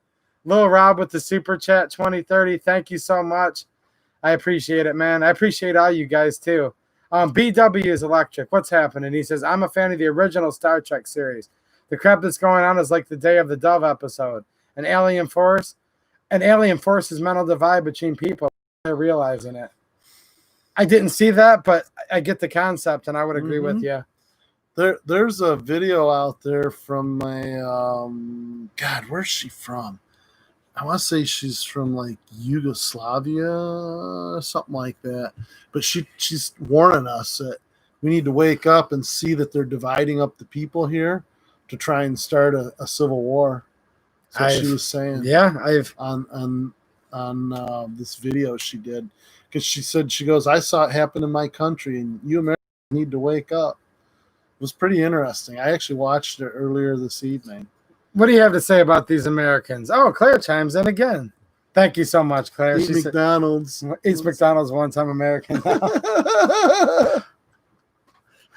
McDonald's kind of ranks right up there with Taco Bell, doesn't it? Or not Taco Bell, White Castle. If you're going on a cleanse. And just answer me, Claire. Not in a super chat. You've been too generous. Just in a regular comment here. Is that how you got in through security? Because I told Mateo and I told the moderators, I said, Claire's not allowed in here because she's going to outsmart me with that British American wit. And then he admitted he was a sucker for the British accent. So is that how you got in the back door? I'm just curious. McDonald's burgers are trash, but they have the best fries. Yeah. You go. They got to be hot. They got to be like piping hot. Because when they're cold, yes, their fries suck when they're cold. And None Your Business says, yes. Yep. You go, girl. Video is on Mr. Guns and Gears B channel. So he knows exactly what you're talking about. The reptile guy, sorry, sister, McDonald's does not make you American. Jeez, oh, Pete. This is what America is. People have been able to argue over a T-Tax and McDonald's and still loving each other in the end, though, right? I think it's more teasing than any serious. Oh, it is. She says, LOL, of course. I'm a spy. With that, I have to get out of here. I have to button down the hatches, guys. There's a spy within our midst, all right? So I've got to be out of here. And I really appreciate it, guys. I had a lot of fun. And if Mike's still watching, thanks for hanging out, Mike. I appreciate it. And thank you, Rick. I enjoyed hanging out with you. Thanks for having me on. I love I love coming on here because it's a good time. I'm kind of bummed when I watch it and I can't be on. Well, you came on during the but- more like I'm so tired, I'm slap happy 2A EDU portion. So Yeah, the second half. yeah, So I'm glad I got to be on tonight. Anytime you want to have me, I'm more than glad to come on, unless I can't because I'm committed to something else. But yeah, we'll get together and hang out yeah. again soon. Yeah. And I'm gonna take a stab at Mike in case he's still watching we it need later. to go out But and shoot. yes, We need to go out and do some shooting. and we can take still videos of that, like recorded. We just can't do it live. Yeah, But just in case Mike's watching or he's watching later, we'd like to thank Mike Detmer for being the opening act for Rick. Right? yeah, I had to have somebody open for me. We couldn't find anybody that was too cool, so Mike had to step in and be the opening act for Rick. Oh my gosh, Claire, Mateo, I don't care how cute she is and how good her accent is. You're still letting her get by with this? All right, I gotta have a talk with my moderator later. She says, if I drive slow at a Walmart in an electric cart, even though I can walk, will I be American? Oh. Hey, do you got your mask? You gonna wear your mask? You gotta have a mask to wear in Walmart. No, she needs to not have a mask. She has to have this exactly. A mask to go into Walmart. Do you have this exact mask, Claire? All right, I'm gonna get off right I'm sure away I got a Kroger. before she can chime in again because Mateo, whatever, dude. I'm holding interviews, guys. Tomorrow and open interviews, new moderators, new viewers, new fans, new everything. Okay, we're gonna start all over. You guys have got me. Ooh, Jane, thank you. Jane's just made us an offer to go shoot. We are popular with the ladies in here tonight, guys. So thank you, Jane. We both love you. All right, I'm out of here, guys. All right, good night, everybody. All right, thanks for watching. Have a good one. See you next time. All right. I got to get out of here really quick before Claire and Jane and all these women hang up on us. I'm out of here.